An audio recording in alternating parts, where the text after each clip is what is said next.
for everyone, there is no question that Australia fields incredible submariners. They have served on board U.S. submarines and with me personally for decades.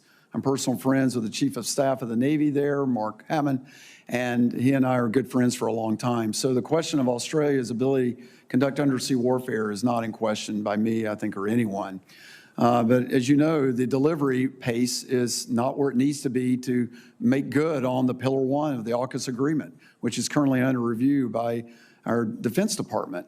So I think rightly so, we do have to understand whether or not the industrial base can produce the submarines required so that we can make good on the actual pact that we've made with the UK and Australia, which is around 2.2 to 2.3 Virginia-class submarines per year.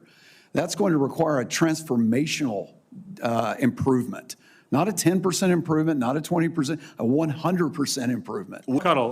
Admiral Caudle, thank you for your service to our nation, and certainly congratulations on your nomination. As we discussed during our meeting last week in my office, Constellation-class frigates will have versatile mission capabilities to conduct a variety of operations, including air, surface, and anti-submarine warfare. These frigates will be a key part of the U.S. Navy's surface fleet and support your critical missions in the Indo-Pacific as well as beyond. I'm proud that Michigan workers who aid these key missions make up about 40% of the workforce building Constellation-class frigates. So my question for you, sir, is what current capabilities gap will be filled by the Constellation-class frigates? And secondly, what additional missions are going to be enabled by these frigates in the Indo-Pacific in a potential future conflict? Well, Senator, thanks for the time we got to spend together, and thank you for the workers from Michigan. We need them, and I appreciate their efforts on these critical roles for the Navy. The frigate plays an important role. It fills a gap that allows me not to have to have destroyers conduct these operations where the frigate is more suited to conduct. They historically have been world-class at undersea warfare. They're submarine hunters. And so that's really the design of that, is to have exquisite variable depth sonar and capabilities to actually detect submarines and to do that mission most specifically.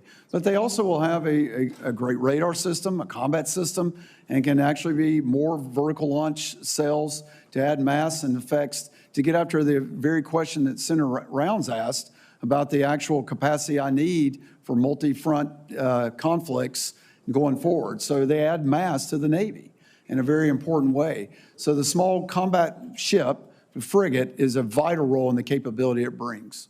Than usual to accommodate a number of our members who are also due to participate in very important deliberations on another committee. So welcome very much to our hearing to consider the nomination of a very fine candidate for appointment to the grade of Admiral and to be Chief of Naval Operations. Admiral Daryl Caudle and his family are here. Thank you for being here today. As Commander of the United States Fleet Forces for the past 4 years, Admiral Caudle has been responsible for the readiness, training, and deployment of naval forces. He's uniquely suited to guide the Navy through today's complex challenges. The U.S. Navy handles critical maritime missions that no other nation could shoulder. Our Navy is unmatched in its capabilities. No other Navy can operate complex naval exercises in the Pacific, defend Israel from Iranian ballistic missile attacks, and prosecute a campaign against the Houthi terrorists in Yemen, executing all these missions nearly simultaneously. Accomplishing all these objectives is no easy feat. Admiral Caudle has championed a ready fleet, targeting a goal of 80% surge combat readiness to ensure forces are prepared for rapid deployment. He also started the important task of rethinking force generation models to consider how we can more effectively generate combat power. We must start addressing the global demand for United States naval presence by increasing the supply of ready ships, personnel, and equipment. Last week, this committee released the text of the National Defense Authorization Act for fiscal year 2026. In addition to reforms proposed by the Forged Act, our bill seeks to address maintenance challenges faced by the Navy's surface fleet. The Senate's plan adjusts the contracting strategy for ship repair.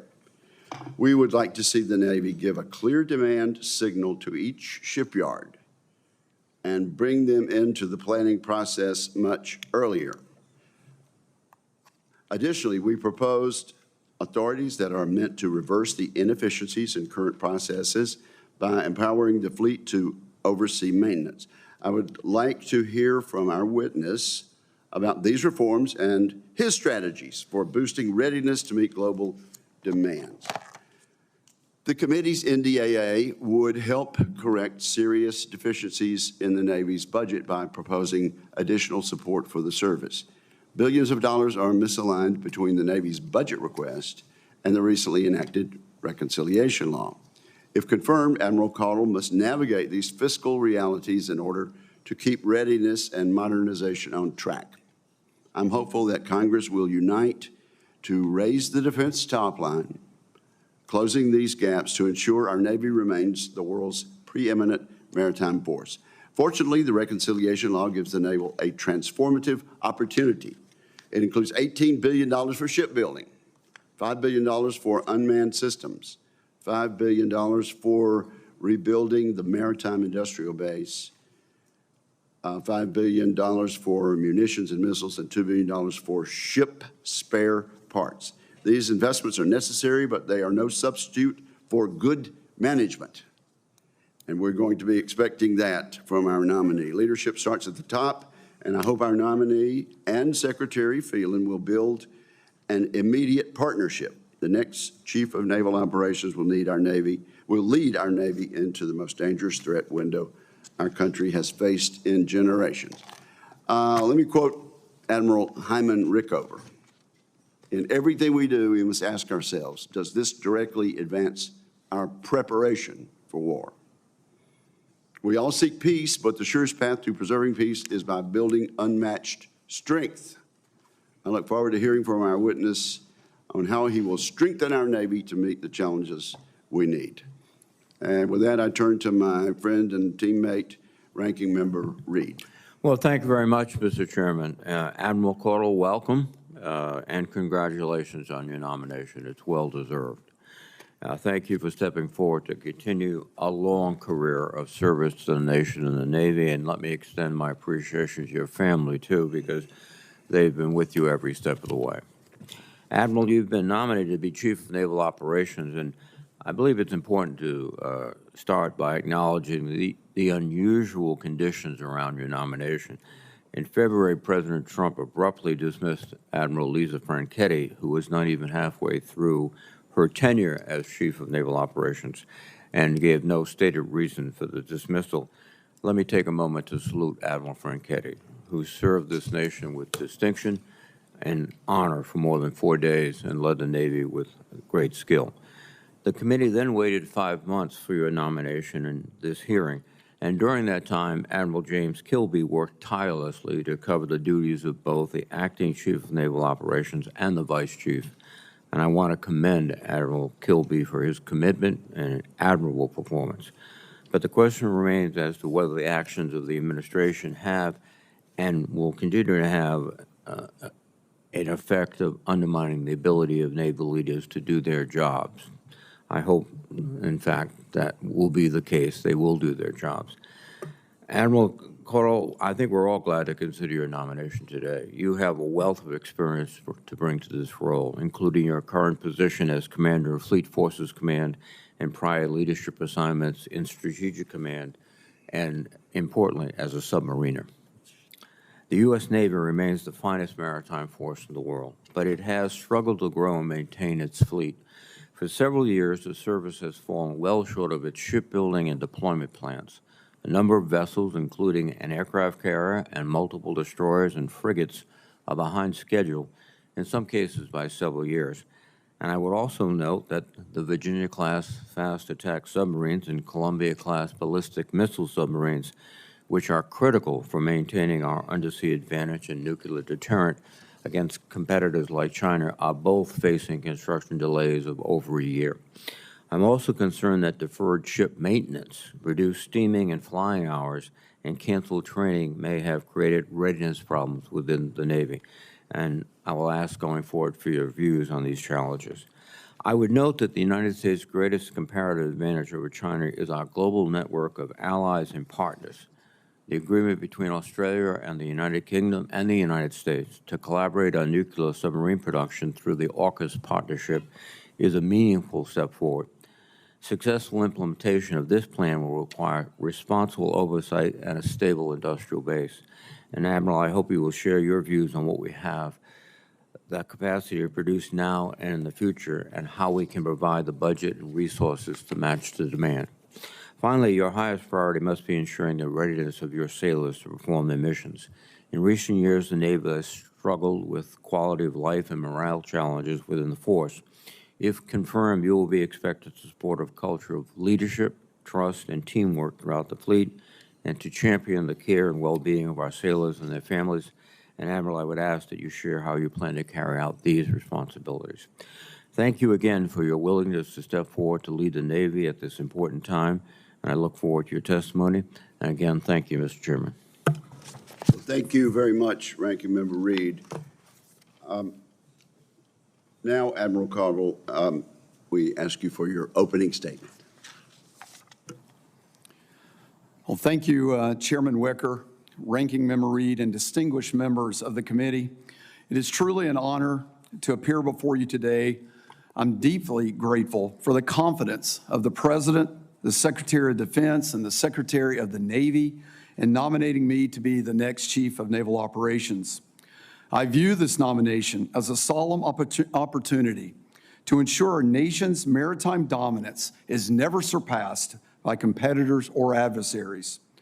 I know full well the number of American families who depend on our nation's armed forces to keep them and our American way of life safe from harm. This knowledge comes firsthand from my own family. My parents, who are watching from heaven right now, imparted upon me the significance of service to our nation. My late father was an Army veteran from the Korean War. He knew what service and sacrifice to a higher calling meant firsthand.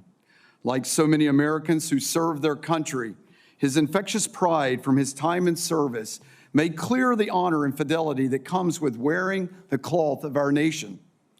My mother, who was so proud of my naval service, had a way to see the quality in a person, the qualities that can only be instilled and honed by the American way of life that we can never lose or allow to be compromised.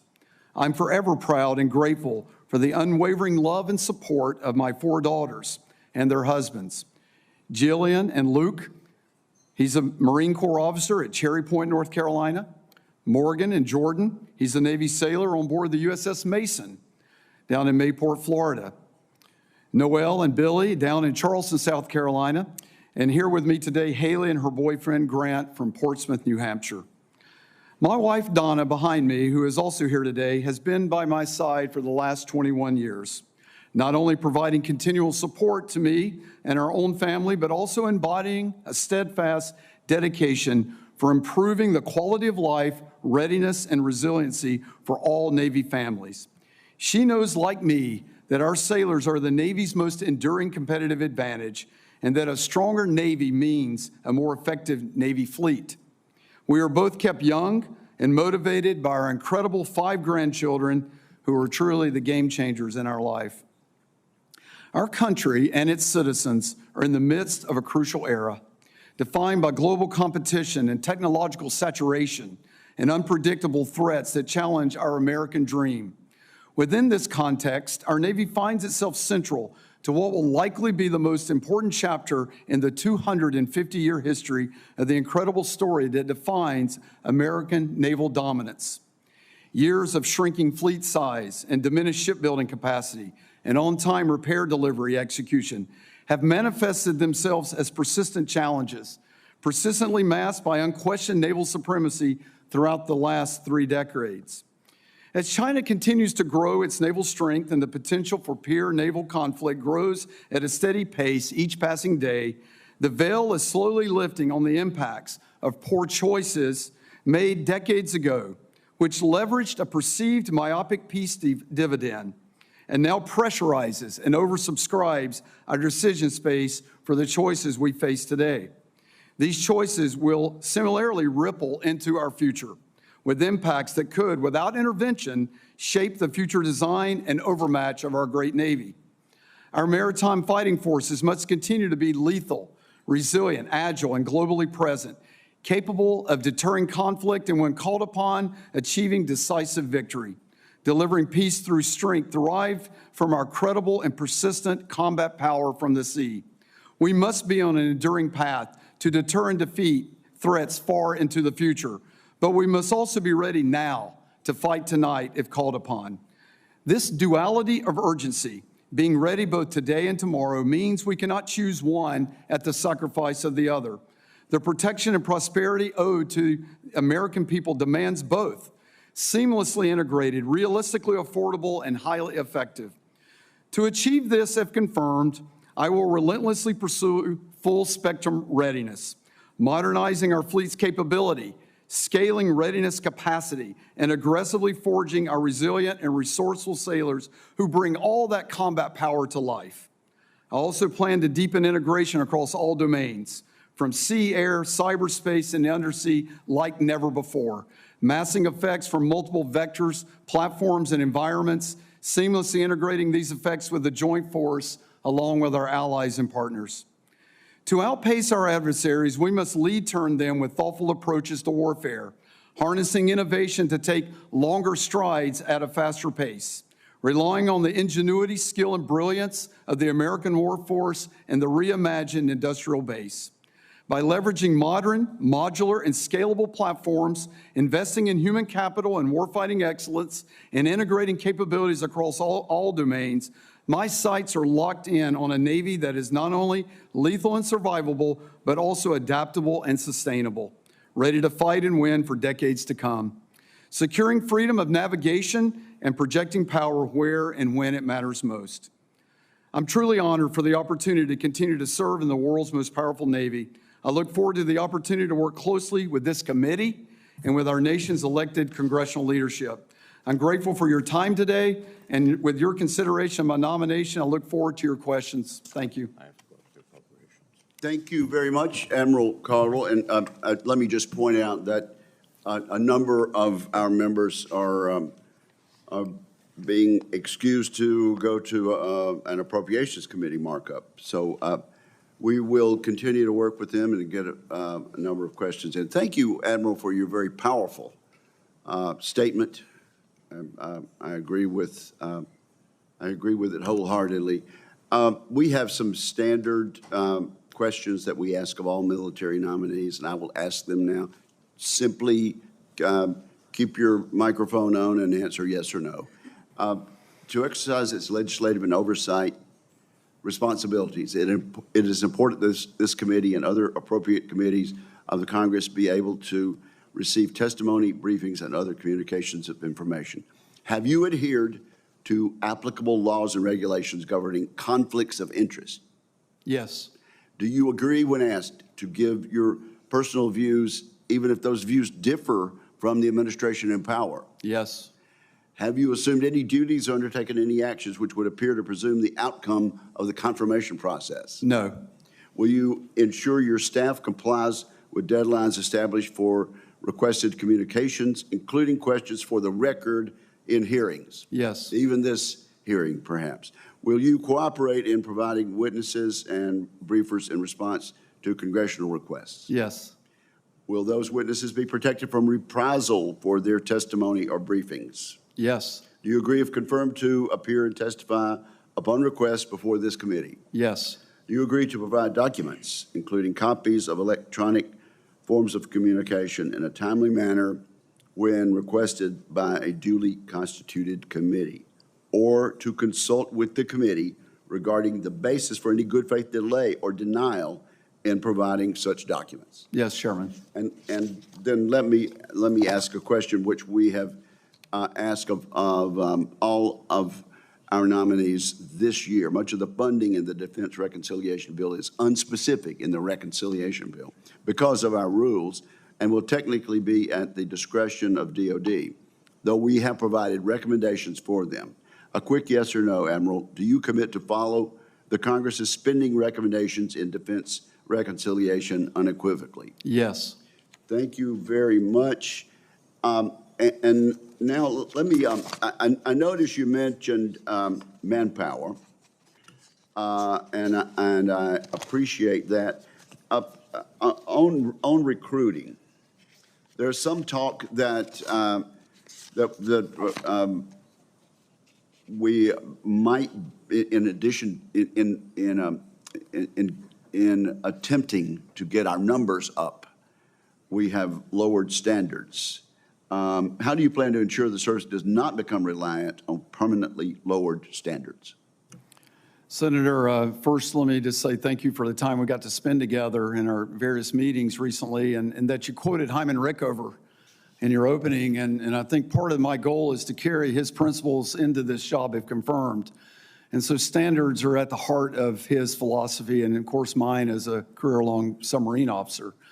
So in no way, shape, or form would have we lowered any standard to what we deliver, which is our most precious resource, our sailors, to the fleet.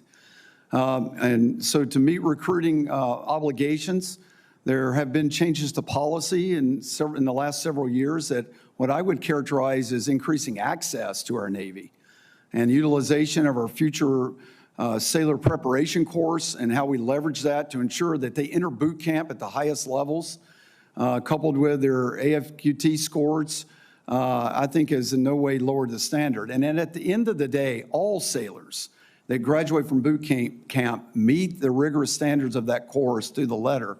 The A and C schools that they have to pass meet all those standards to the letter. Okay, well, just be aware that there is that concern, and we wish you well on that.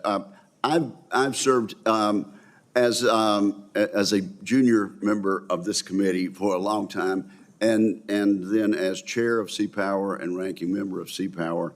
And in that connection, this committee has become convinced over time that programs in the high schools like junior ROTC can build a long-term recruiting pipeline. And we're sort of moving away from pretending like that's not a great recruiting tool. And as such, we have directed, not just a request or not just a suggestion, we've directed that we raise the number of junior ROTC opportunities around the nation. Will you commit to following the law as we've put in NDAAs over the past and maintaining and increasing investments in programs like junior ROTC that build long-term recruiting pipelines? Chairman, I'd definitely commit to that, and I'm a fan of that, and learn more about that in the preparation for this. And I would say we maybe haven't gone deep enough, then we ought to also be reaching into the middle schools to make sure we're making people aware of the Navy and service to our nation. And of course, they have the added benefit of building citizens, good citizenship, and an agreement to go extra steps in responsibility. We get better high school graduates, we get higher grades, we get better attendance, and better preparation in the civilian job market. Okay. There's a Navigation Plan 24. You're very familiar with that, are you not? Yes, Senator. Okay, with regard to integration of autonomous systems, 80% surge, enhancing training through virtual environments, and strengthening maritime operations centers, do you support that? And is there anything that needs to be substantially changed in that Nav Plan 24? Well, Chairman, the navigation plan, I think, did a great job at identifying all the critical capabilities that we need to fight and win. And the prioritization of those has been heavily invested in our ability to deliver the capabilities, in particular against our most pacing threat of China. If confirmed as the next CNO, I will probably reemphasize my obligation to sailor quality of life, which I think is extremely important, and really quality of service, which is the combination of quality of life and quality of work. And what I term the foundry from my time at Fleet Forces, which is the compilation of all the unaccompanied housing, schoolhouses, piers, infrastructure, hangars, really the bedrock by which we launched the Navy from, I think needs additional attention. So in addition to the capabilities that are captured in the navigation plan as it currently exists, my emphasis will definitely be on sailors and their ability to conduct business in a most effective way. Thank you very much, and we may go into that further. Senator King, you are now recognized. Thank you very much, Mr. Chairman. Admiral, congratulations, and thanks to you and your family for your commitment to this country and for your willingness to step into this very important role. First, I want to convey some congratulations through you to your mates in the Navy for the incredible performance of the Navy in the Red Sea. I have to mention at least one of those vessels was a Bath-built destroyer, but the performance, I've had multiple briefings, was really extraordinary and reacted to a difficult situation extremely well. So if you would please convey the congratulations and thanks of this committee and the Congress for that bit of bravery, courage, and military technology and manpower. It was a great effort. Thank you. Senator, I will pass that. I also, on a parenthetical, want to thank you and thank the Navy for sending ships to Maine. And I want to emphasize why that's important. We were talking about recruiting. One of the problems in our country today is that we've closed so many bases that young people don't see people in uniform anymore. So having a ship at the Rockland Lobster Festival or the Eastport 4th of July Parade, or I'm sure other coastal communities in this country, makes a difference in showing the flag, if you will. And I hope you will continue that practice because, again, I think it fits into the recruiting effort, but it also just notifies our citizens of the importance of the Navy and what you're able to project. Well, thank you, Senator. I completely agree with that. Thank you for the time we got to spend together. Thank you for what Maine gives the Navy. From the top at Cutler, at our fixed submarine broadcast site, all the way down to the bottom to the disputed location of Portsmouth Naval Shipyard. Aren't you a diplomat? But thank you, sir. Senator Shaheen isn't here. You can say it's in Maine. Well, I really appreciate that. Now, one of your important roles as CNO is as a military advisor to the president. And it's critically important throughout history, and at this time as any other time in history, that you be willing to give your best military advice regardless of the preferences of the president. This is a famously strong-willed president. Are you willing to give the president advice he may not want to hear based upon your best military analysis? Senator, I am absolutely ready to do that. I think it's an obligation. I've sworn an oath to do that, and if confirmed, I will do that with my utmost ability. I appreciate that. That's you may be tested on that, but that's exactly the attitude. Otherwise, we're not serving the president well or the country well. We talked about industrial base. It was touched upon. One of the things that's missing, and it has been missing, and this isn't on your watch, is the 30-year shipbuilding plan. We always talk about the industrial base. One of the things the industrial base needs is a consistent demand signal.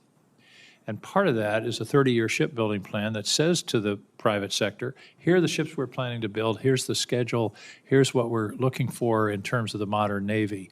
I hope that can be one of the things you attend to on your watch, is producing that overdue 30-year shipbuilding plan. Well, Senator, I often joke in my office a bit that you can't change a 30-year shipbuilding plan every year. That's called a one-year shipbuilding plan. And that's what we've had. Yes, sir. And so changing year 31 is okay, but not year one. But, sir, you have my complete commitment on that. And I'm a big fan of multi-year procurement, incremental funding, multi-ship buy, anything that can stabilize our precious private and public shipyard workforce with clear planning demand signal I'm an advocate for. Well, that's absolutely a very important observation, and it's, as you say, the consistent demand signal, it allows the shipbuilding community to hire and maintain their workforce. We can't have troughs in terms of the demand. You and I talked in my office about the issue of availability. And my observation has been if Carnival Cruise Line had the same availability level as the U.S. Navy, they'd be out of business. Now, I know there's a lot more complicated ships, but we can do better than 50 or 60% availability. I hope you agree. Sir, I agree. When I was at Miami Fleet Week, I had the opportunity when I was there to meet with the Norwegian Cruise Line executives. I know we're also working with Carnival. We need a better approach to how we're doing maintenance, and learning from the best in the world certainly should be on the table. So I'm committed to learning from them. The ship classes are different, of course, but the practices of how they prepare for their availabilities, I think, is right for us to learn from. Thank you. Final question, and I'm out of time, but I hope you will pay attention to the subject of directed energy, which I think is a very important capability. It's a directed energy shot is a lot cheaper than a $4 million missile. So the budget, the prior administration grossly underfunded directed energy. I hope that's something you will look at carefully and support, because I think that's the future of naval warfare. Senator, my master's degree from the Naval Postgraduate School back in 1990 through 92 is in directed energy. My thesis is on high-powered lasers. I've not seen the Navy do an adequate amount of effort translating the research and development into shipboard use. We have the one instantiation on Preble. It's not enough, and I can agree with you that if confirmed, I will make that a priority, because it is the infinite magazine, if you will, especially against certain targets. Thank you, Admiral. You just got my vote. Thank you, sir. I'm sure all of us will be asking for copies of that thesis by noon today. Senator Fisher. Thank you, Mr. Chairman. Welcome, Admiral. My thanks to you and your family for your many years of service and sacrifice to this country. The Navy's recent operations in the Red Sea against the Houthis showed us just how fast munitions are expended in these modern conflicts. It highlights the need that we have for, I believe, a more robust defense industrial base so that we can quickly replenish those munition stockpiles. Do you have any suggestions on steps that you would take to help increase that munitions production capacity? Well, Senator, thanks for the time we got to spend together on a couple of occasions and all the conversations we've got to have. That's a large project, but I can tell you some priorities that I would look for. First of all, we have way too many sole source vendors that are underproducing. So what happens is we try to hold our contracts accountable for the primes, but they're being held hostage by components they can't get in time, which ends up delaying the overall delivery of the munitions. So we need to work through that. There are some efficiency steps of where we move around our munitions to too many places before final assembly. So those are just waste steps. So how we actually gear and tune our industrial base to streamline the production more efficiently has got to be part of that. I often talk to my team that we roll a Ford F-150 off the assembly line every 20 hours, but it takes me greater than a year to build an SM-6. It's just unacceptable. And so the Defense Industrial Base, it has got to come along with the Navy and working with this committee with some innovative ideas of how to streamline the process where we translate the incredible R&D side of what we're able to do in the United States with more emphasis on the production side. And I don't know that the existing Defense Industrial Base is geared as well as it should be for the production side of all of our business. Thank you. I hope you'll be firm in your suggestions on how we can better approach that. The Columbia-class submarine, it's delayed, I understand, by about 17 months. What more do you think we can do to get that back on schedule? Well, we anticipated some delay. And if you go look historically on the first of class, the Navy routinely delivers the first one from the initial concept to its first deployment anywhere from about 15 years at best to up to 20, 22 years. And so that's obviously not good, but that's historically where we find ourselves. So Columbia is an incredible platform that's going to take us into the 2080s. The technology on board that is like no other ship ever built. So the program managers, the Navy, and the and Electric Boat, and Huntington Ingalls Newport News Shipbuilding, we're a team on this. So we're working hard to go try to pull that schedule left. You do have their time right. It is about 18 months behind. So we're working some things, making sure that we don't fall behind on advanced procurement of materials, and they were lead turning anything we see that may be a stop to the component assembly of those production parts. There's no good answer to that other than just kind of some great project management and leadership at the work site. Okay. I'm concerned about the current nuclear modernization programs of records. They are necessary, but they're not sufficient that we have. The force design structure we have today, it was decided back in 2010. If confirmed, how would you work with STRATCOM to determine the force structure that we need that's going to be sufficient to really be a credible deterrent to two nuclear peers that are threatening our homeland and threatening the world? Well, Senator, I'm concerned about that too. It's a math problem. And so we're going from a force of Ohio class that have 20 tubes with 4 that are out of commission due to New Start, but a class that has 14 ships with 24 potential tubes down to a class of 12 with 16 tubes. So there's going to have to be some sophistication and thinking about how we do the operational plans at U.S. Strategic Command, because General Cotton bears the risk of that new force structure design. So I have to work closely with Strategic Command to understand that and how the peer competition is growing in the nuclear space, with China growing, is going to be handled with the new Columbia force structure. And as you work with STRATCOM, as all of you work with STRATCOM to meet these threats and be able to come up with a plan that's going to be sufficient, how important is it for this committee to listen to you? Senator, I think it's very important for you to listen to me. I think we are, bring a lot of experience. Again, I'm a 40-year veteran in this. And so there's things that we can always learn, but we do have a lot of experience in this exact problem set. Thank you, sir. Thank you, Senator. Thank you, Senator Fisher, and best wishes in the Appropriation Committee markup. Senator Hirono. Thank you, Mr. Chairman. Congratulations, Admiral, and thank you and your family for your service to our country.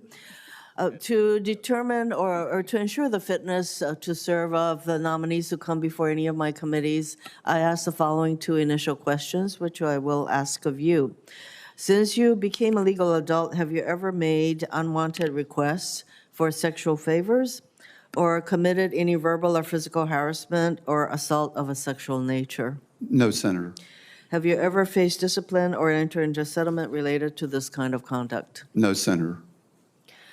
Admiral, the Navy is currently building a new dry dock at Pearl Harbor to support the Virginia-class submarine maintenance. And this construction project is the largest in DoD history at nearly $4.5 billion, but has faced significant cost overruns, including an $834 million increase just last year. Additionally, the project is now about 4 months behind schedule. Should you be confirmed, how do you plan to ensure the dry dock construction remains on budget and on time? Well, Senator, let me just say I'm a Hawaii sailor. My wife and I love the island, 7 years there. I look forward to getting out there with you and touring that dry dock. It is a national asset. Yes. So I share your concerns. The Navy's ability at Naval Facilities Command has historically not been good at estimating the cost and schedule on our dry docks. We have improved in that area and worked hard to do that. Unfortunately, the Hawaii dry dock was subject to that. It's unfortunate that those cost overruns occurred. If I'm confirmed as CNO, I will work with the team to do the best I can to get that back on plan and back on schedule, ma'am. This is such a massive project that I do think that it requires your personal attention. So I'm glad that you intend to go to Hawaii. And when you do, please let me know when that happens, because I would like to join you in that Yes, visit. Senator. Would you commit to being personally engaged and making sure that this project comes in on time and on budget? Absolutely, Senator. Thank you. As you well know, in 2021, there was a giant fuel spill at Red Hill that impacted some 90,000 plus residents in Hawaii. And there are some ongoing resources that will need to go toward what is going on at Red Hill, including defueling and making sure that the environmental issues attendant to closing that facility is supported. So how do you plan to prioritize the necessary long-term environmental remediation at Red Hill, and also ensuring that the Navy provides a safe drinking water system to the military and the surrounding community? Because that was one of the major problems, that there were wells that were contaminating potentially the water system that the people of Oahu rely upon. Senator, you have my absolute commitment on this. We want to finish the Red Hill defueling and cleaning process on time and on schedule. I look forward to working with you personally, my environmental team, and to make sure that all facets of the parts that the Navy's responsible for are completed on time and to the maximum extent possible.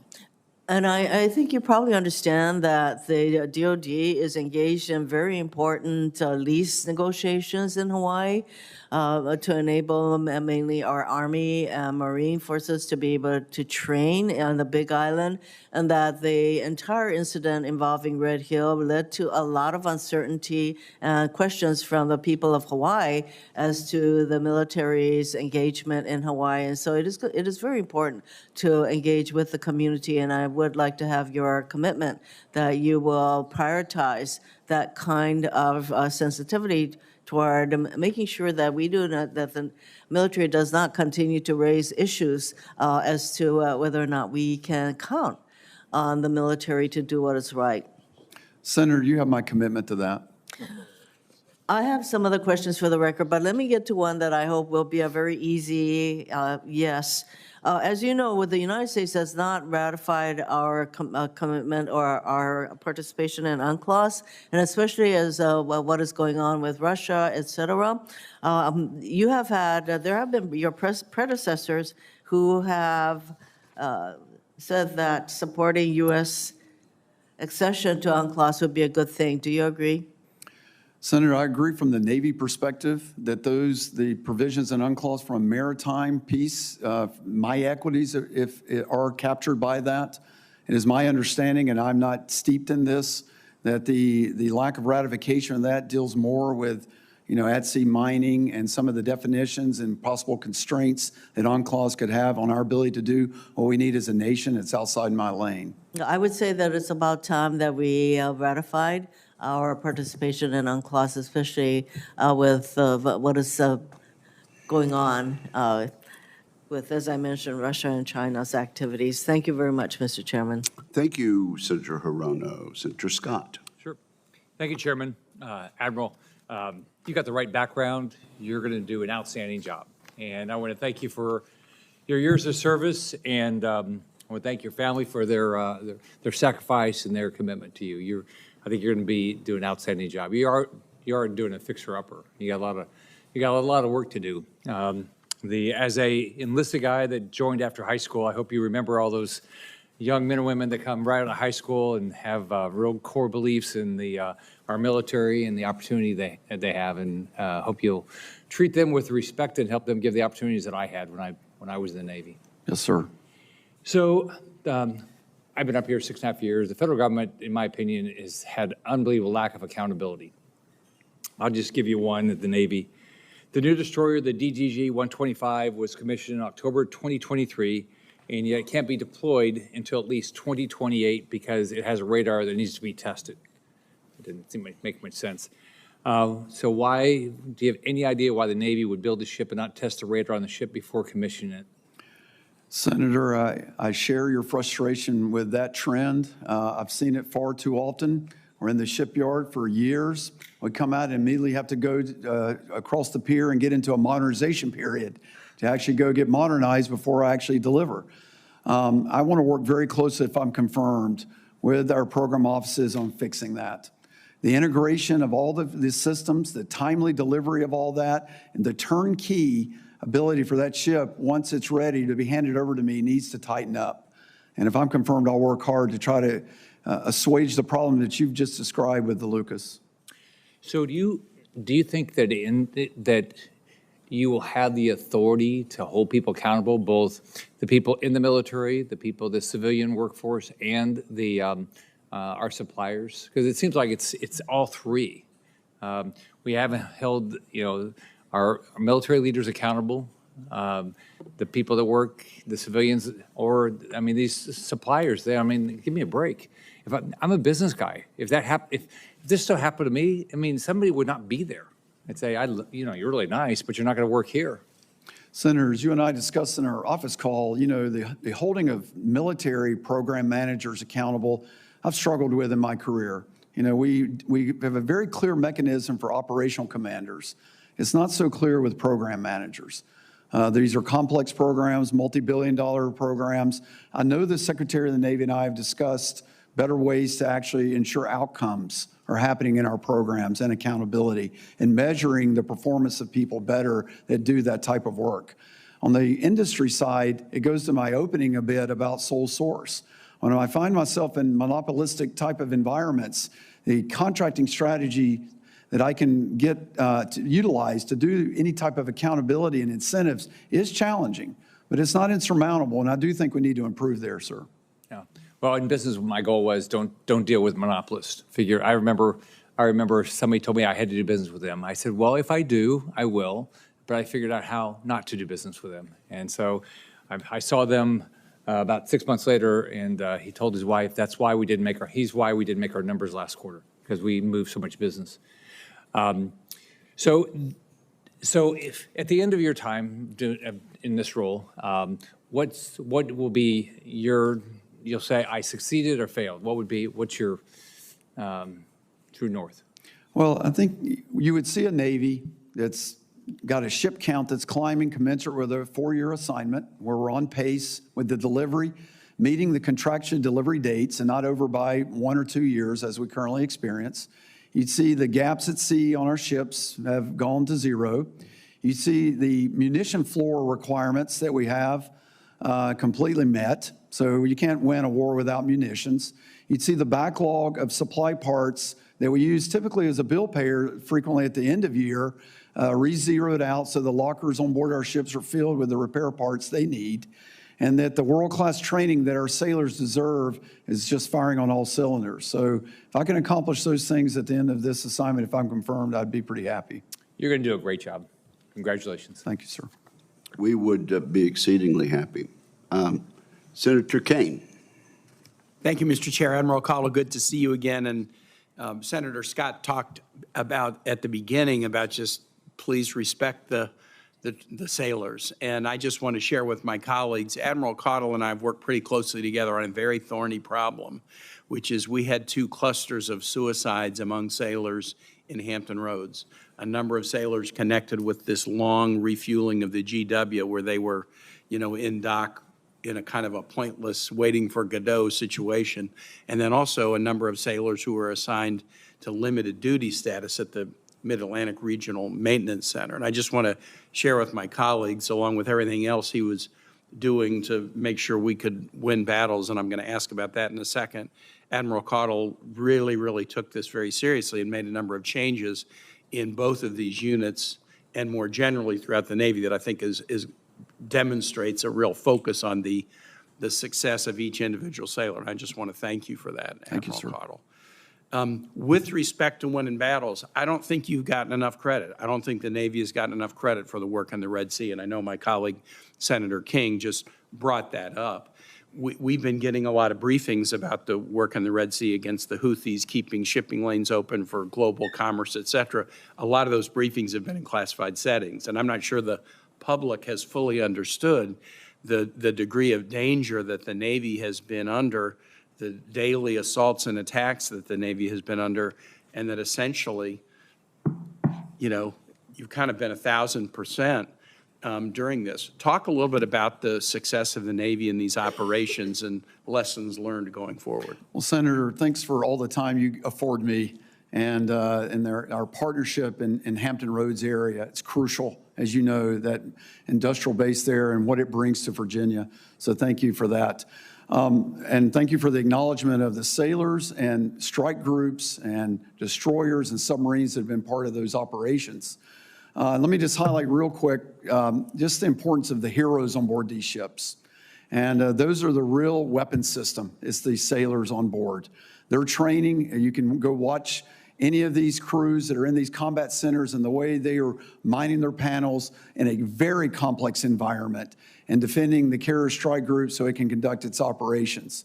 The rate of learning and the turnaround between when we get an engagement data set back to the community of practice, which is our Warfare Development Center, the team at Dahlgren, the surface commander in the Atlantic, to digest that, to make sure the shot doctrine, the weapons selection, the algorithm used by the Aegis combat system is perfectly tuned and made adaptations in real time was world class on that. And then finally, just the evolution of actually attacking each attack with the right munitions. So using more air-to-air assets, which are cheaper than an SM-6 or an SM-2, and using electronic warfare to do that when possible. And so that learning curve has been great there. And then the spectrum of care we've given those warriors who have operated in that engagement zone starts in the Red Sea. On the transit back, we give them a hero's welcome when they return to the pier, and we continue to follow up with them afterwards to make sure they get the care they need. I really appreciate you sharing that. We've been very aware of the learning that we are all doing based on watching evolution of the battlefield in Ukraine, but this battlefield in the Red Sea, where the Navy has performed so well, has created a lot of evolution of practice in ways that we can bear fruit going forward. My colleagues have heard me talk about this during the NDA markup, but I want to just raise it again. By including defense spending in the reconciliation bill, we had some strange issues arise as we assessed the Pentagon's budget request.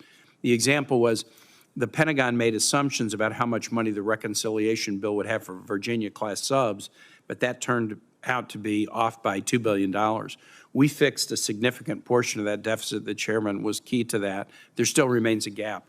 So I'm concerned that there could be a cascading effect over the next several years. But one thing that could help give us some clarity on the issue going forward would be timely delivery of a 30-year shipbuilding plan. Should you be confirmed, do you commit to timely delivery of the 30-year shipbuilding plan with the President's budget request so that we can make sure we're aligning our needs with our resource allocation? Senator, I commit to that. I will work diligently with the Secretary of the Navy to deliver that on time. Last question I'll ask is this. I am a big supporter of AUKUS. What's your assessment of AUKUS's progress and what might Congress do to help keep it on track? Well, Senator, for everyone, there is no question that Australia fields incredible submariners. They have served on board U.S. submarines and with me personally for decades.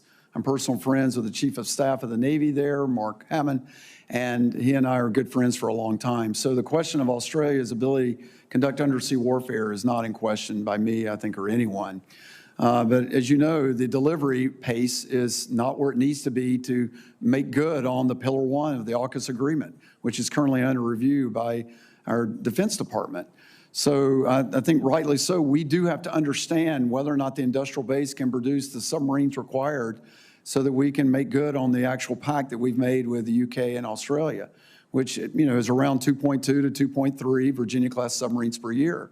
That's going to require a transformational improvement, not a 10% improvement, not a 20%, a 100% improvement. We need to do that, though, don't we, Admiral? To improve? But we need that transformational improvement, do we not? Absolutely, Chairman.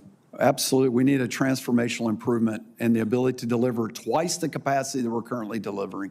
So if I can follow in on what the senator has asked. We need to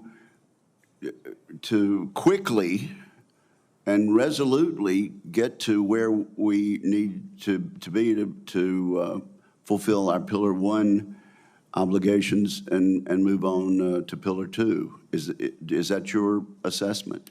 Well, yes, Chairman. My assessment would be Pillar 2 we need to have that on, on steroids already. It's, the technology transfers and the things we're doing with artificial intelligence and cyber and undersea unmanned vehicles, all those types of things that we can collaborate with our great partners in the United Kingdom and Australia needs to be working in parallel. But in parallel, we need to transformationally improve the output of the 2 yards that are producing our Virginia-class submarines. There needs to be some creativity, some ingenuity, some outsourcing improvements, stop the attrition levels that are currently there today at those 2 yards.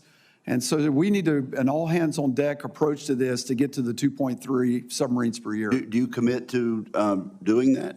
I do. I want to work closely with both of those companies and our program offices and the Secretary of the Navy and your committee and the entire congressional team to actually improve production. Well, I'm glad Senator Kane raised this. And it was obvious that it needed to be raised, but I'm glad we were able to nail that down in this hearing. So thank you, Senator Kane. Senator Budd.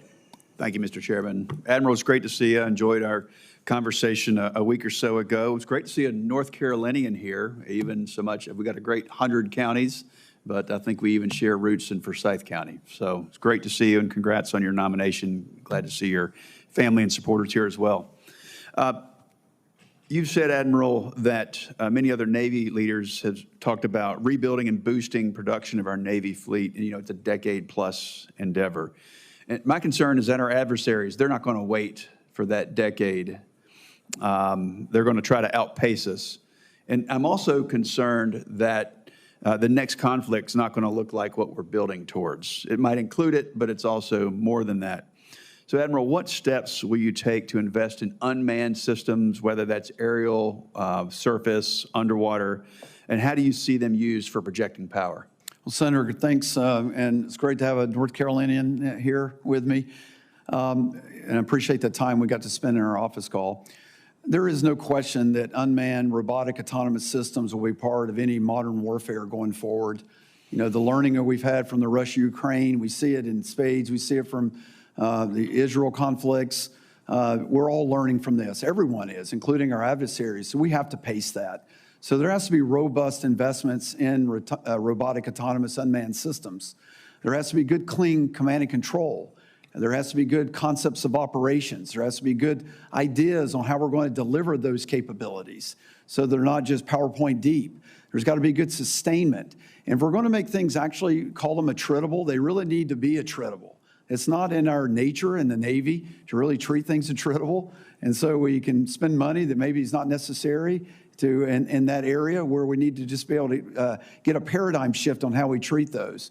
But I completely agree with you, and if confirmed, you have my commitment that this idea of a hybrid fleet will be part of my vision for the future of the Navy. Thank you, Admiral. That was a question about how we play offense, but let's talk about how we play defense as well. So what would you do to protect our naval installations and assets from unmanned threats? And how would you work across the federal agencies to make sure that we don't have a modern-day Pearl Harbor with drone swarm or any other types of modern attacks? Well, Senator, my current position at Fleet Forces, I'm also the Naval Component Commander to NORTHCOM. So it's my responsibility for force protection of all CONUS bases. And so this idea of having good counter unmanned aerial systems at our installations is extremely important to me. It's something I've worked very closely with General Guillot, the NORTHCOM commander, on. It really got highlighted with the UAVs that were seen around Langley and around Earl, New Jersey, kind of put this on the map. But it's something we've been watching for several years, understanding we're not well equipped at all of our bases to handle that threat. So this ties to, Section 130I authorities for covered bases and assets to make sure all bases have those authorities. These are best of breed practices as joint solutions. Some of them My sister services have better solutions than the Navy. I need to learn from that and field some of those capabilities.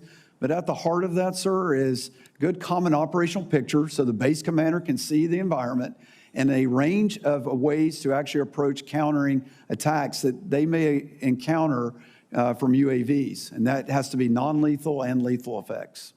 Thank you.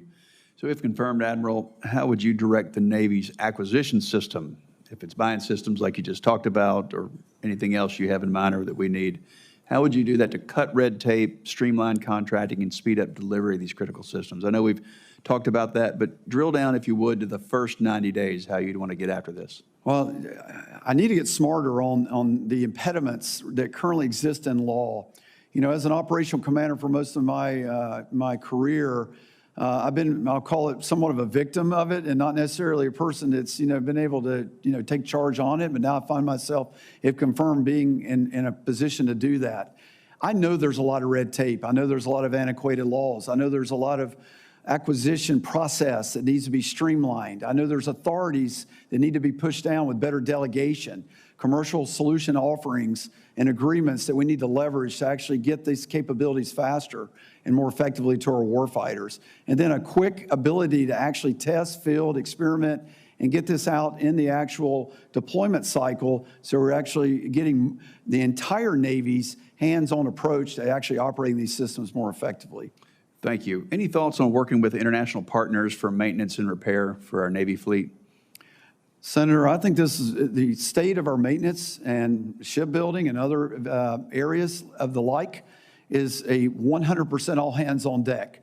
So I would be remiss if I didn't consider partners that want to help me until I get my ship industrial base in the United States, along with the Department of Defense and the interagency, this is a whole of government approach, up on step. So I do agree that allies and partners can be crucial in helping us in this interim time while we're working to get our industrial capacity in the United States to the place it needs to be. Thank you, Admiral. Admiral, as you drill down on obstacles that may exist in law, do you think that you will be led to a number of the Forged Act provisions that exist in this committee's NDAA? Well, Chairman, looking at the Forged Act from where I sit now, and I'm not deep in it, but I wholeheartedly agree that we need to streamline and make more efficient the acquisition process. We need better commercial solutions. We need better authorities, again, as I mentioned, to push that down to a level to where decisions and the right dollar amount is tied with that decision delegation. We need to actually improve the efficiencies that we're not drowning under the paperwork of getting these types of capabilities. The devil's are in a bit in the details, though, as you and I talked about. I don't want, I do have Title 10 authorities, and so does the Secretary of the Navy. So anytime you try to short circuit, and make things quicker, I just want to make sure that the equities and the requirements that I'm required to have to ensure these capabilities that I can organize, train, and equip sailors to operate and sustain them is not short-circuited. So if that's the case, then yes, I'm very much behind it, sir. Well, and it happens that we will not be able to put our NDAA on the floor next week, in all likelihood. So you got 4 weeks to really drill down on some obstacles that we might be able to remove for you as we go to the floor. So thank you very much on that. Senator Reed, you are back in the room, and we're glad to have you. Thank you very much, Mr. Chairman, and welcome again, Admiral. The Commandant of the Marine Corps, General Smith, indicated that the need for 3 Marine Expert Units, MUs, is actually his North Star, as he called it, essential to the Marine Corps. And in the fiscal year 23 NDAA, Congress amended Title 10 to require that the Navy maintain 31 amphibious ships. But with maintenance backlogs and other issues, we are now only able to deploy 1 MU and sometimes 2 MUs. Do you agree with the Commandant that we need 3 MUs, and what must we do to get them? Ranking Member Reed, General Smith and I are partners. We're good friends personally. I do understand what he views as a requirement to deliver 3 ARG MUs. The last time we were able to do that was in the 90s. It took a force structure of 37 to 40 amphibious ships to do that. I am committed to making sure that I comply with the law with 31 amphib ships. So I just want to make sure that's clear.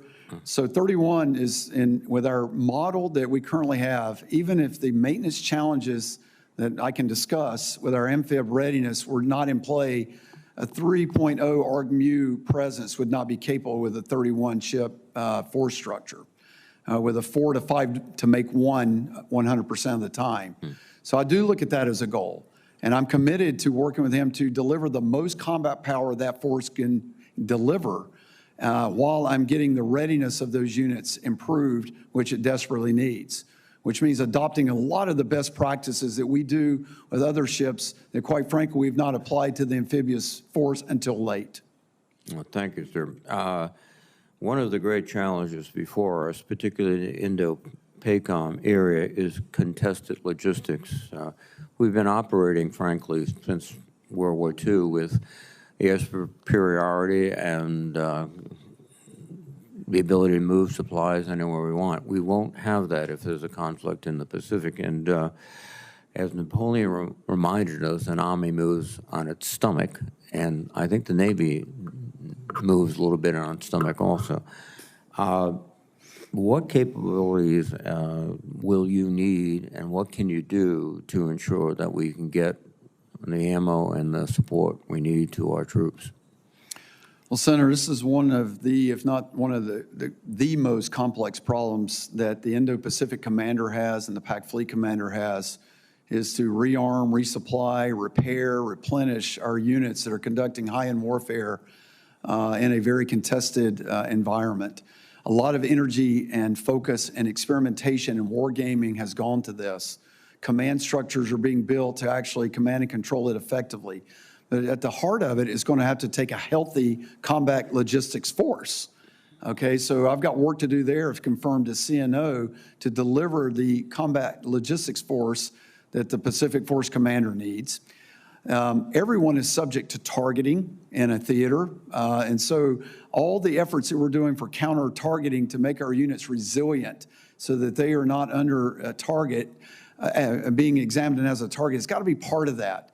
A moving target is hard to hit, so all the technologies that we're doing to be able to do things while underway improves resiliency and making us be able to actually do those things we talked about. The allies and partnerships that we're going to need for access, basing, and overflight are going to be crucial to this as well. So there's got to be a full spectrum approach to ensuring we're able to do this, sir, and I'm committed to that if confirmed. Well, thank you very much, Admiral. I think one of the areas, too, is that we do not have a very robust merchant marine fleet, and we're either going to have to borrow it or somehow find it, and that is another one of, I think, the issues you must confront.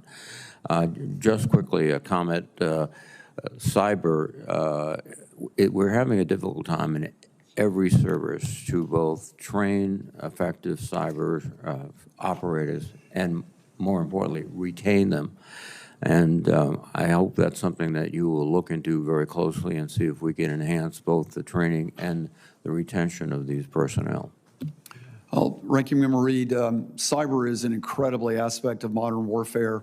It's an incredible part of our own warfare structure and our ability to defend, conduct offensive operations, exploitation operations. These are critical skills.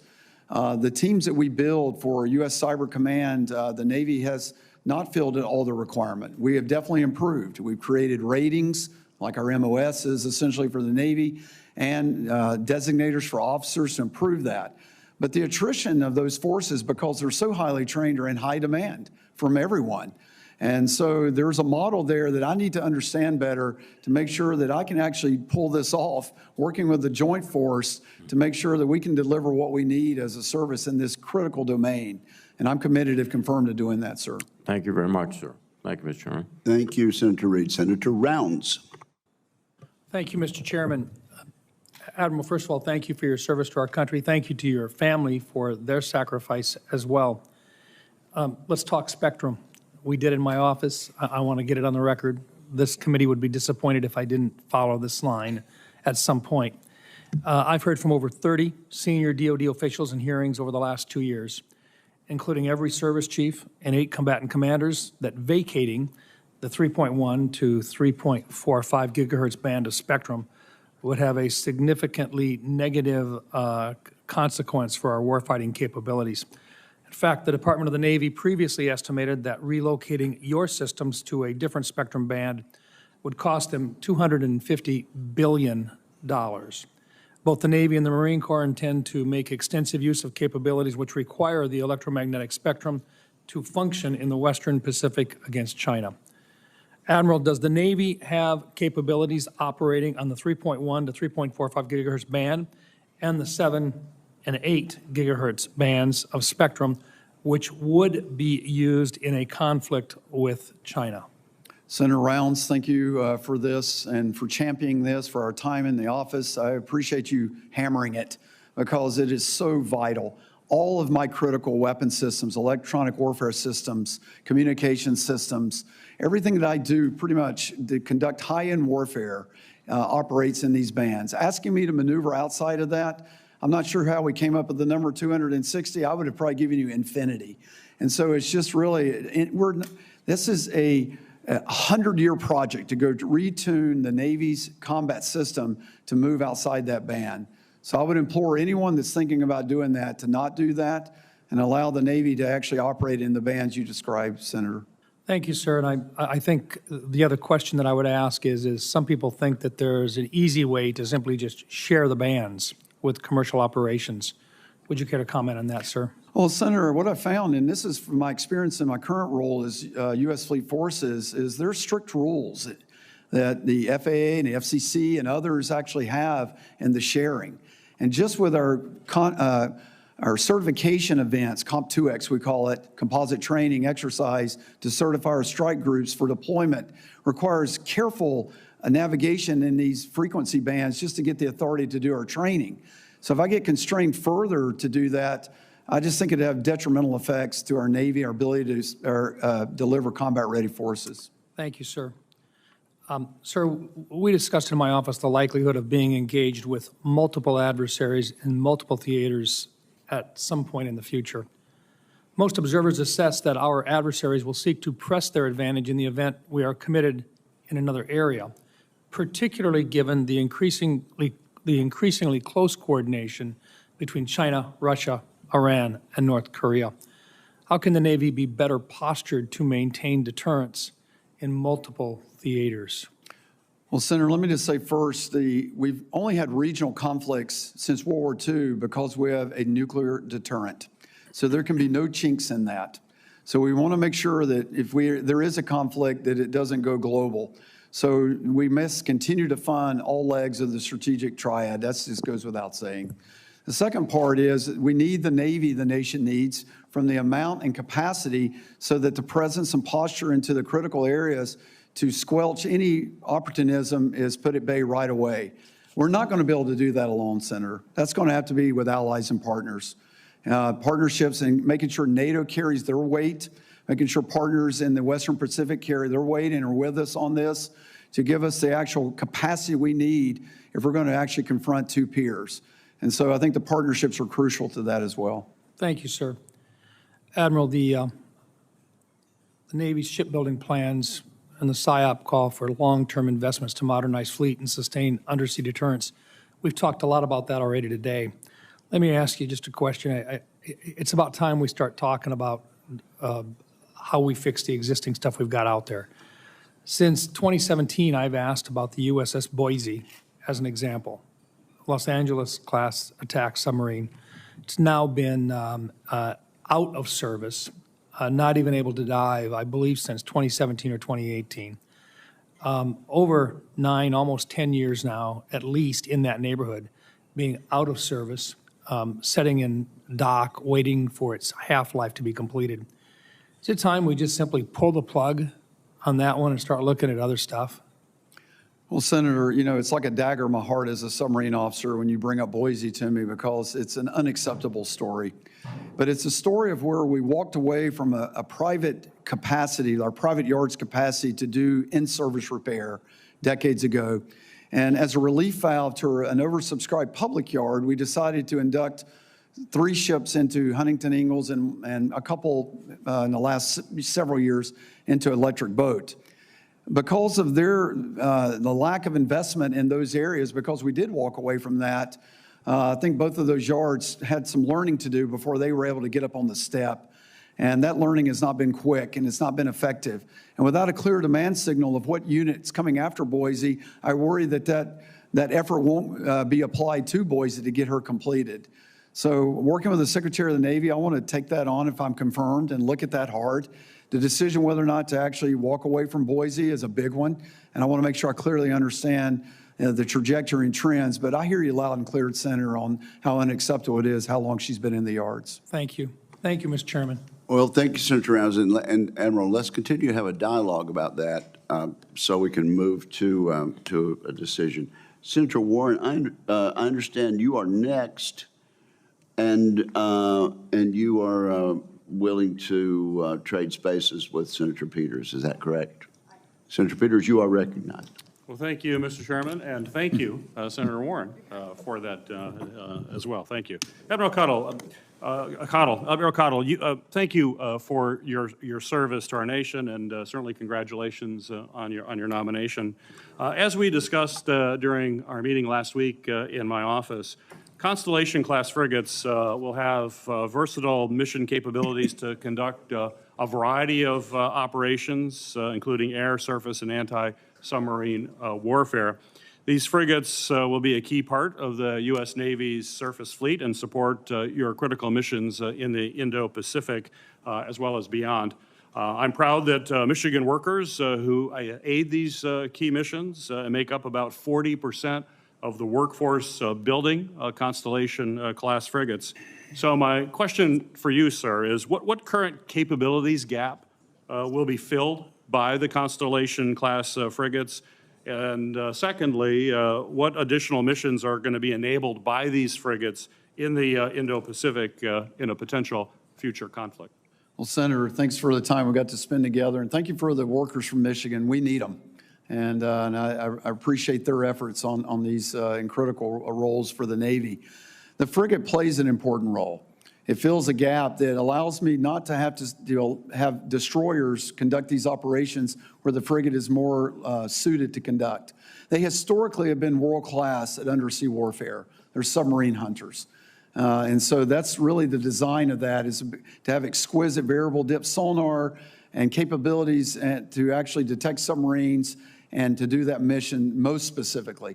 But they also will have a great radar system, a combat system, and can actually be more vertical launch cells to add mass and effects to get after the very question that Senator Rounds asked about the actual capacity I need for multi-front conflicts going forward. So they add mass to the Navy in a very important way. So the small combat ship, the frigate, is a vital role in the capability it brings.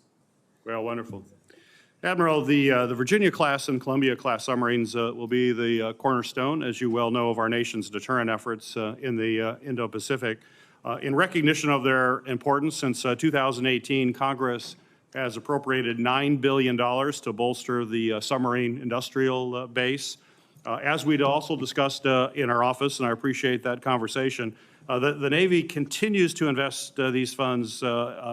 They also need to look beyond kind of the traditional areas that are close to shipyards in order to accelerate the manufacturing process and bring in a wide range of talent that exists all around the country. You know, for example, Michigan stands ready to support the Navy's efforts. We have very unique commercial automotive, aerospace, as well as exquisite advanced manufacturing expertise.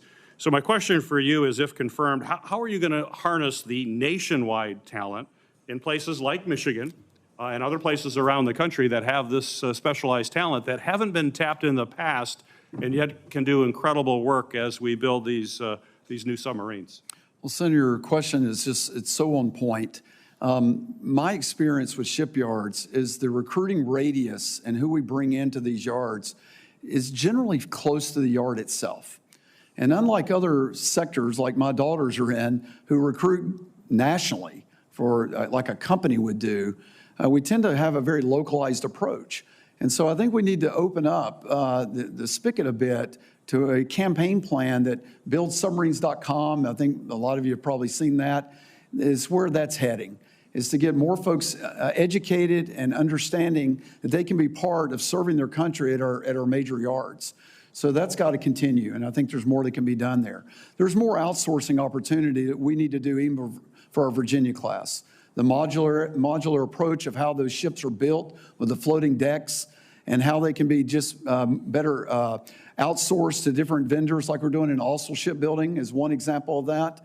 I think there can be more room for some of those ventures as well. So we have got to fundamentally, as we've talked about, improve and increase the capacity. It cannot be business as usual. So this has got to be a country level effect. And so, I guess I would end the thing is, and I heard this quote recently, and it's probably as good a time to say it as ever, about additional shipyards. And the quote goes, the best time to plant a tree is 20 years ago. The second best time to plant it is today. So whatever solution we have on going forward, if a new yard is what we need, if I start today, then in 10 years, it'll be firing up on all cylinders. So I think that has to be on the table. And because I am worried that we just don't have the capacity with just efficiency increases alone to deliver the 2.3 that's needed by our nation. Thank you, Admiral. Appreciate it. Thank you, Mr. Chairman. Let's do it. Senator Cotton. Admiral, welcome, congratulations, and thank you for your service, and thanks to your family for their services and sacrifices as well. As we discussed in our meeting, the United States is in a munitions crisis. We need more munitions of all kinds faster.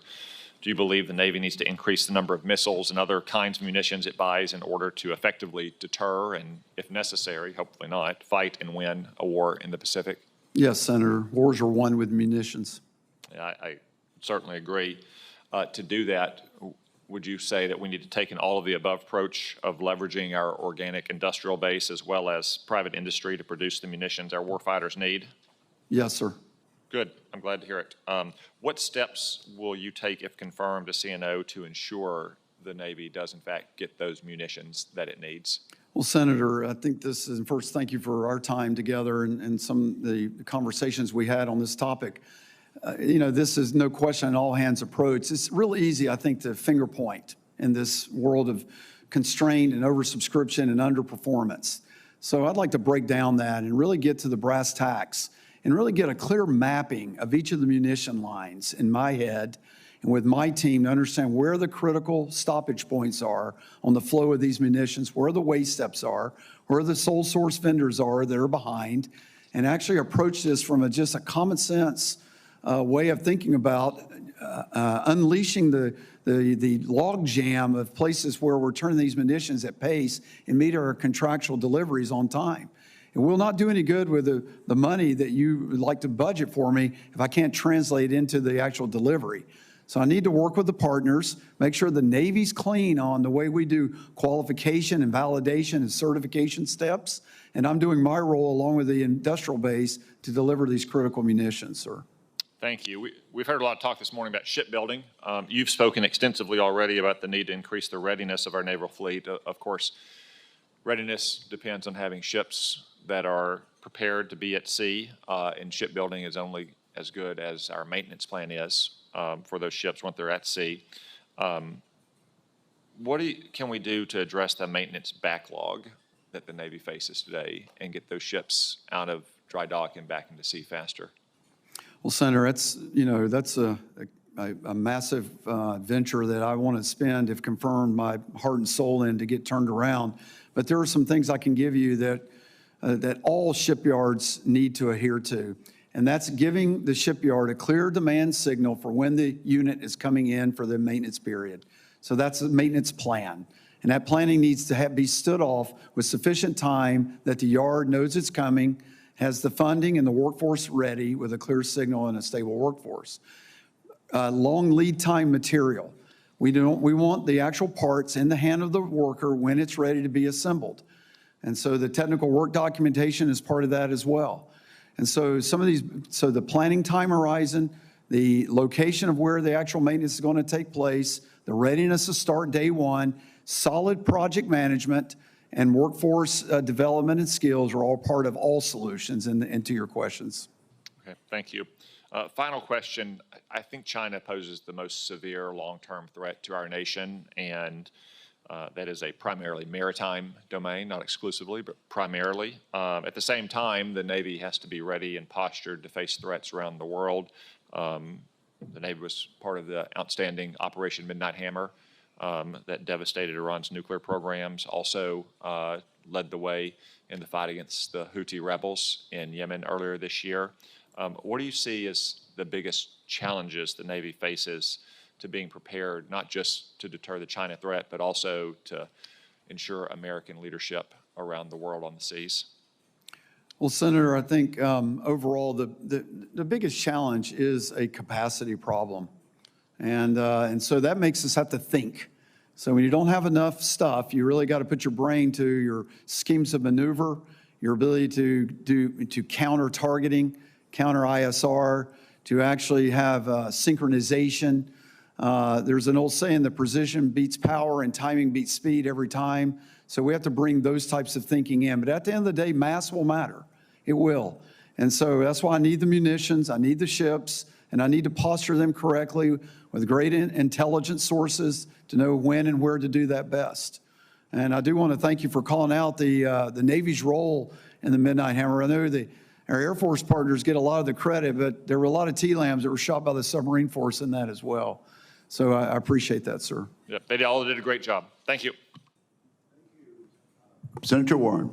Thank you, Mr. Chairman, and congratulations, Admiral Caudle, on your nomination. So for years, defense contractors have slipped fine print into contracts that limit the Department of Defense's ability to fix its own ships and fighter jets, MRI machines, radar systems.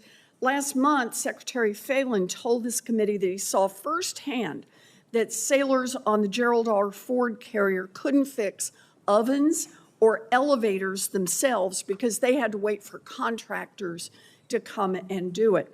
Now, the Government Accountability Office estimated that repair restrictions are costing the Navy billions of dollars and also costing the Navy opportunities to train sailors to repair their own equipment in the field. In peacetime, that is expensive and inconvenient. In the middle of a conflict, that actually puts our security at risk. So, Admiral Caudle, you have commanded sailors in the Pacific. If their equipment breaks in a war zone, is it a problem if contractors are not able or not willing to come to the front lines to be able to fix it? Well, Senator Warren, let me just say thank you for championing this right to repair initiative. It's so vital. It's so ridiculous that sailors cannot actually enter a piece of equipment because of a contractual reason, a warranty violation. It goes right to the heart of what we call self-sufficiency. So I don't like it in peacetime, and I certainly do not want it in wartime. It's not sustainable. It's dangerous. Yeah. So I'm 100% committed to understanding it more fully, I guess the language of the right to repair piece, but the idea of what you're describing, I am fully committed to, Senator. That's right.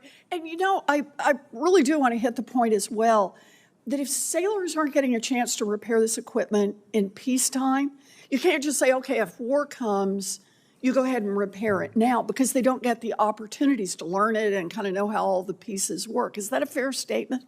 Senator, it's 100% fair. It ties to how we build our schoolhouses.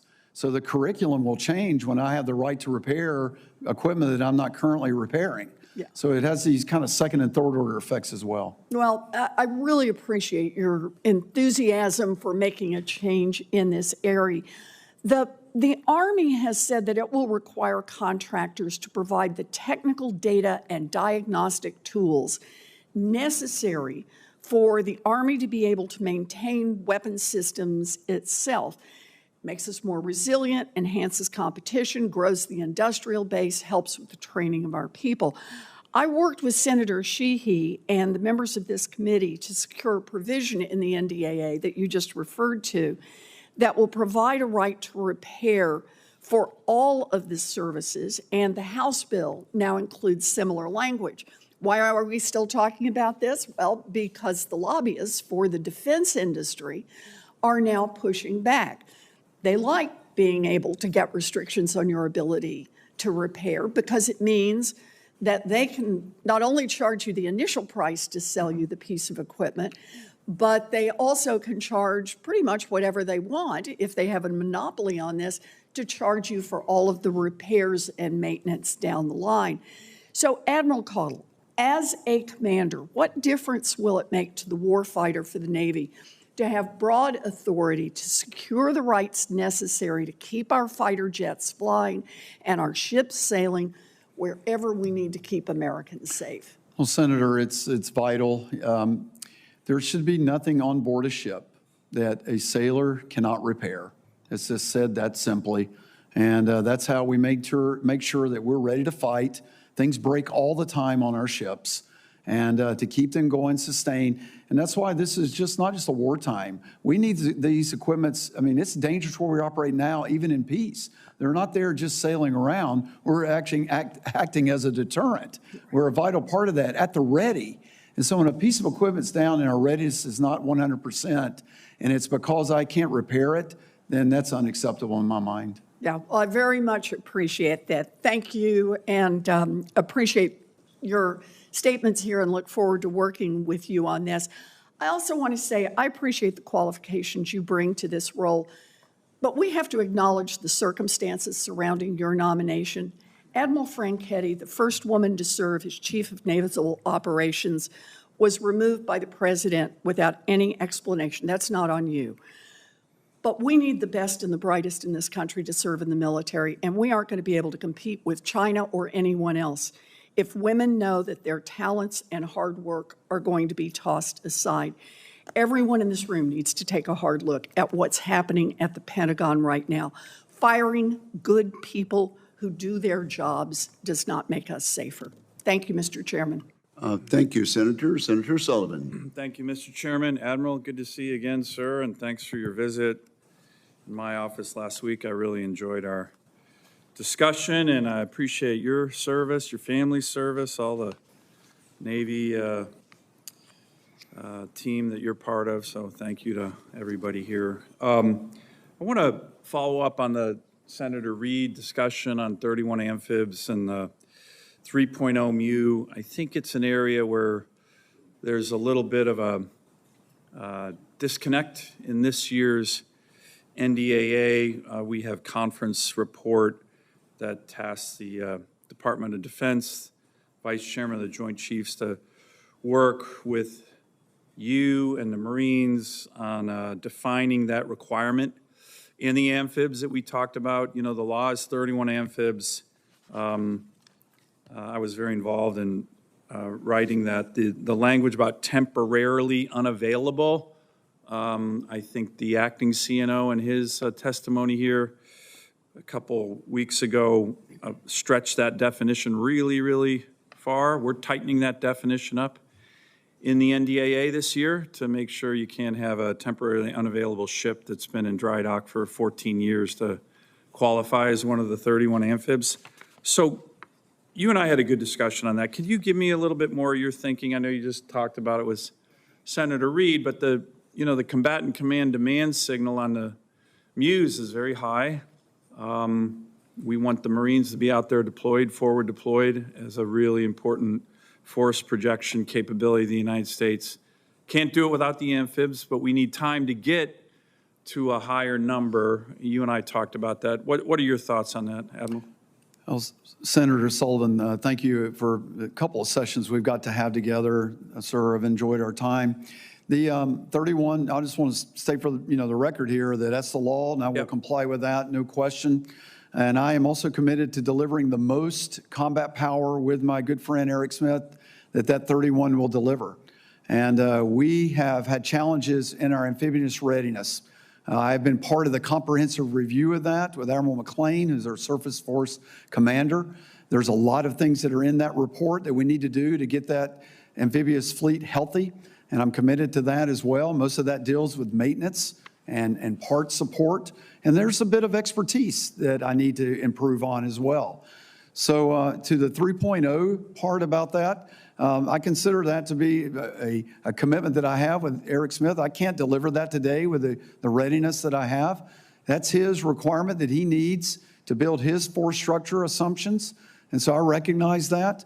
And he and I have talked about that. And going forward, it's my goal to actually put the effort and energy in to deliver the most our amphibious force can do.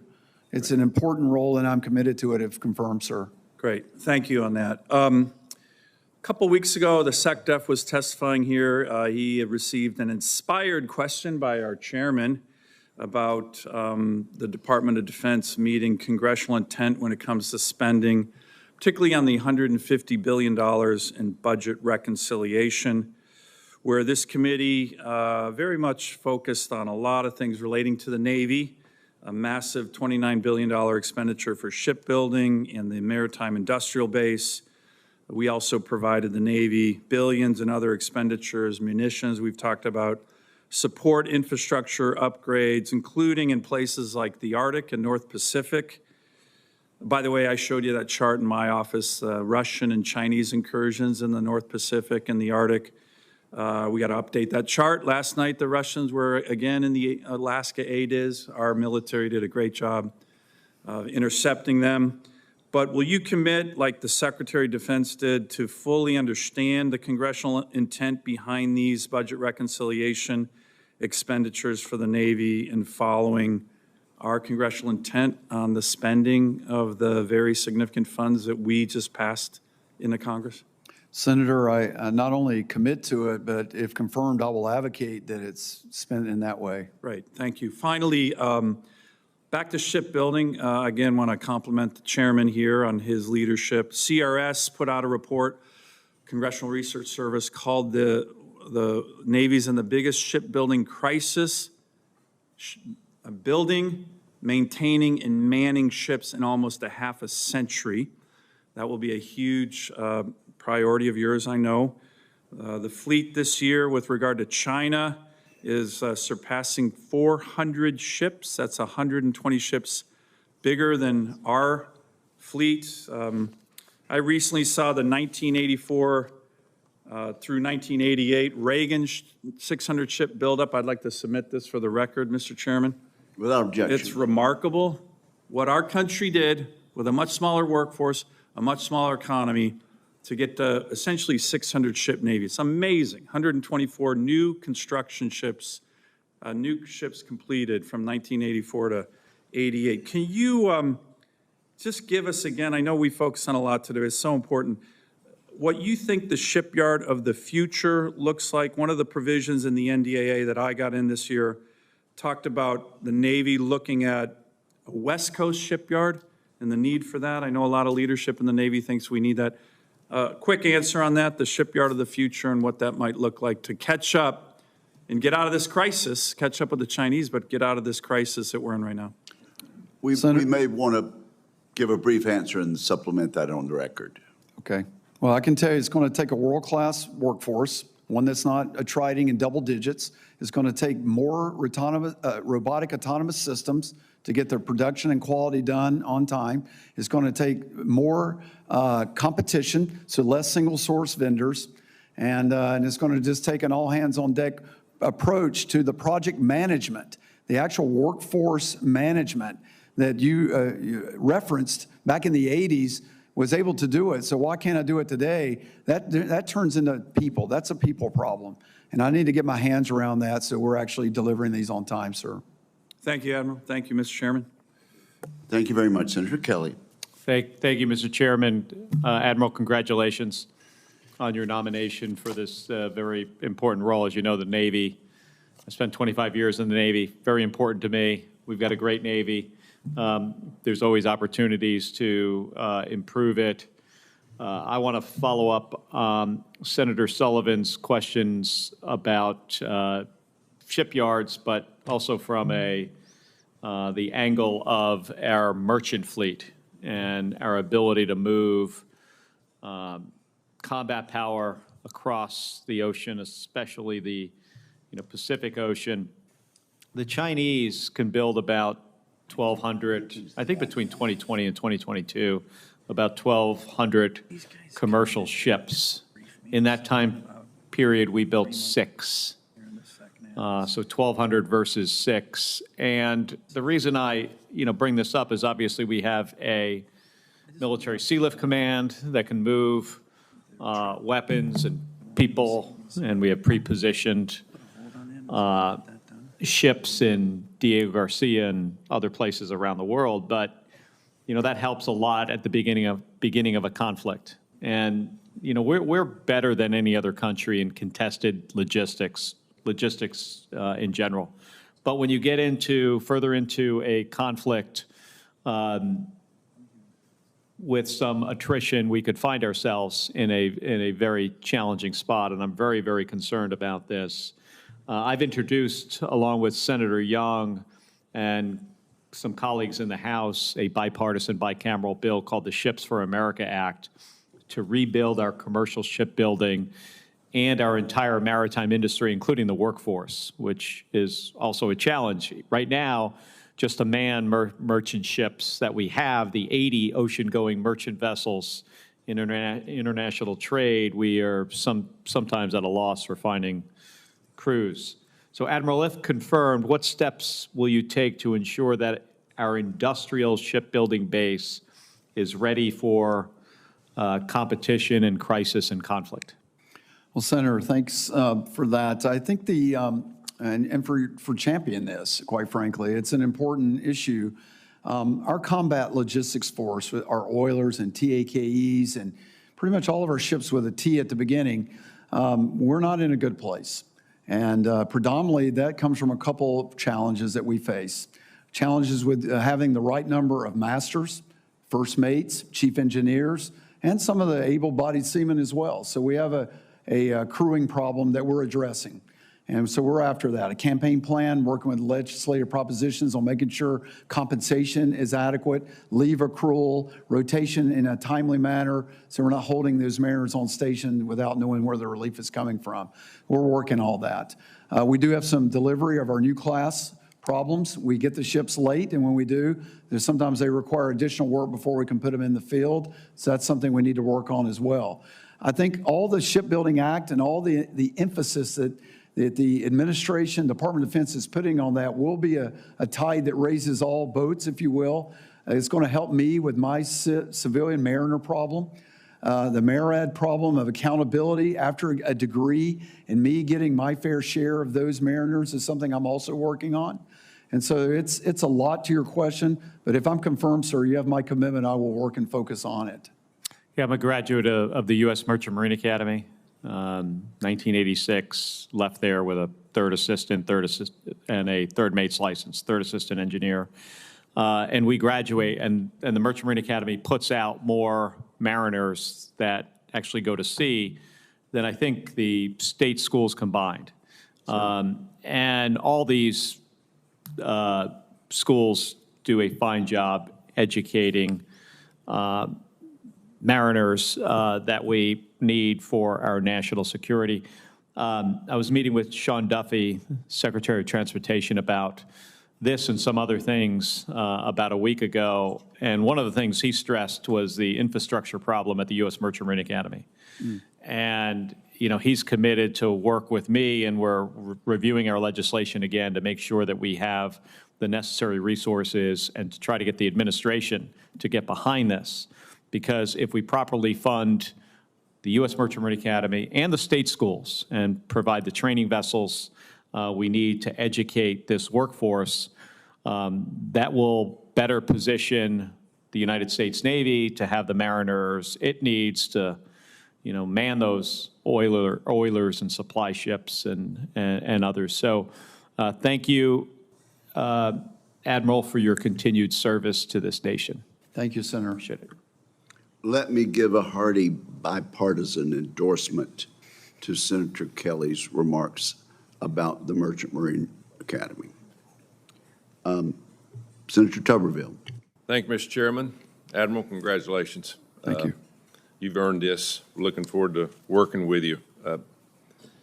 We talk about shipbuilding, and we do a lot of that in my state of Alabama. Now we're in the submarine business, but I was also in the education business.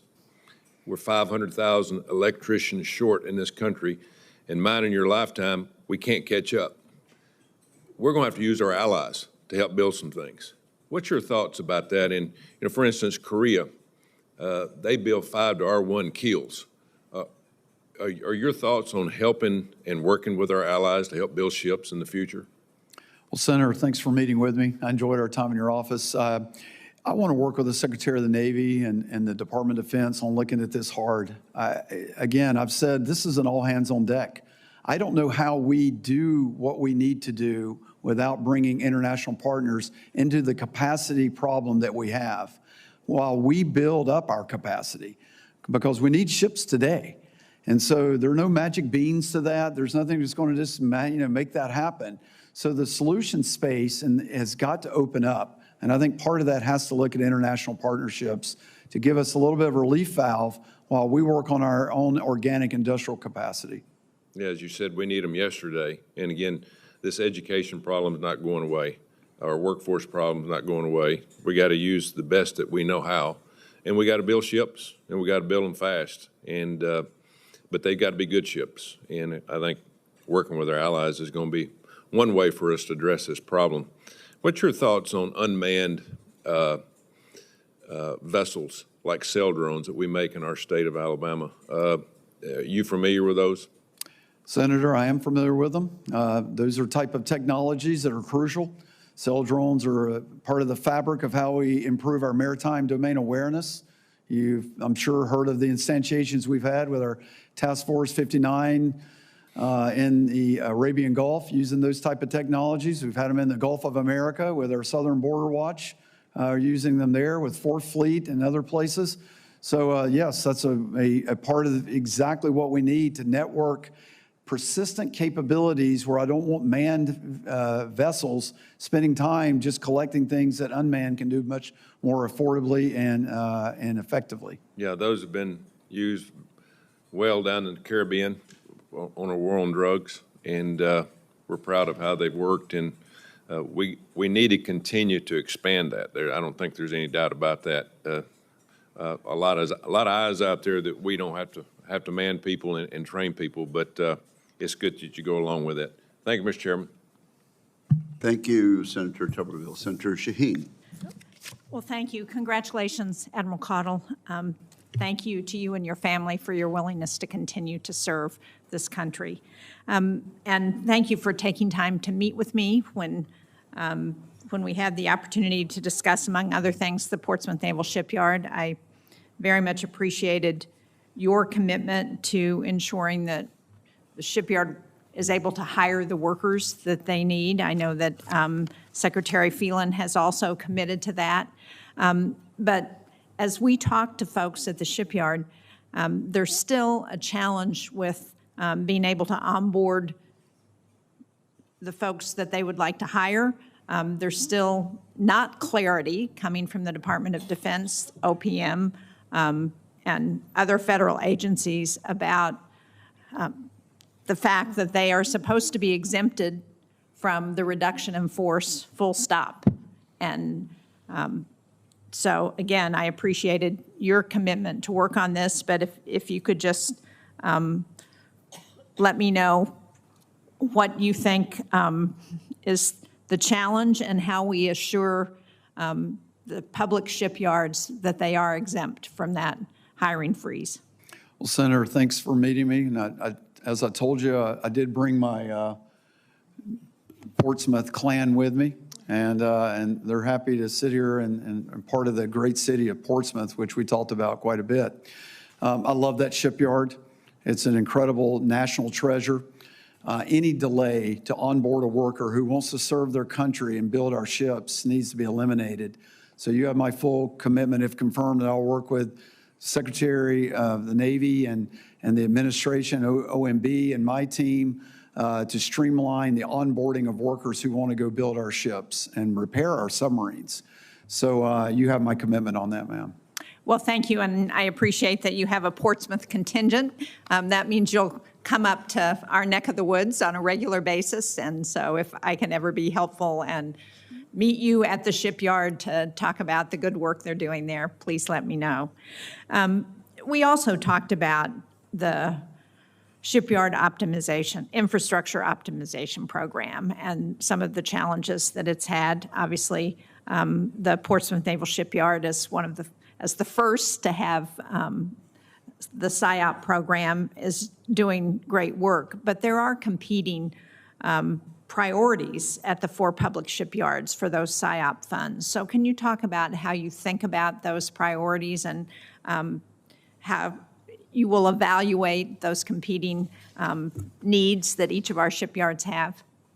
Well, when it comes to this, the heart of my discussion today has this at the very point of it, that I'd like to get out of the competition for those funds. So I want to, if that means advocating for more top line to get that, then I may need to advocate for more top line, because I can't say I want to increase the repair capability and then underfund the exact thing that needs to be done to actually do that. So if I'm forced to do that, I will have to make my advice and recommendations to the Secretary of the Navy and how we build out our budget recommendations. But I'd rather just make sure that we are fully funding the SIOP program lines so that we're not faced with that. There is nothing more crucial than Portsmouth's operation up there of what they're doing with the super flood basin, and the refueling docks there to actually refuel the Los Angeles class submarine needed to add capacity to our submarine force in a period of time when I'm trying to get back to 2.0 per year Virginia class. These Los Angeles class refueled play a vital role in bridging a trough that plays an important role to our overall defense strategy. So I'm committed to prioritizing to the extent I can Portsmouth's venture up there to make sure that project is not delayed because of the nature of that work being so vital. Well, thank you. I appreciate that, and I share that view. So with that in mind, can you talk about the challenges that it presents for the Navy as you're looking at these competing priorities and you're trying to fully fund your request, what a continuing resolution does to your efforts to ensure that you have the resources you need? Yes, Senator. Continuing resolutions are highly disruptive, as many have said in this chair, I'm sure has said. It prevents us from having good planning horizons. It tampers with the timing of contracts for maintenance. It prevents me from necessarily having the long lead time materials purchase, so that when these maintenance periods start, I know that I can start and accomplish these in a timely fashion.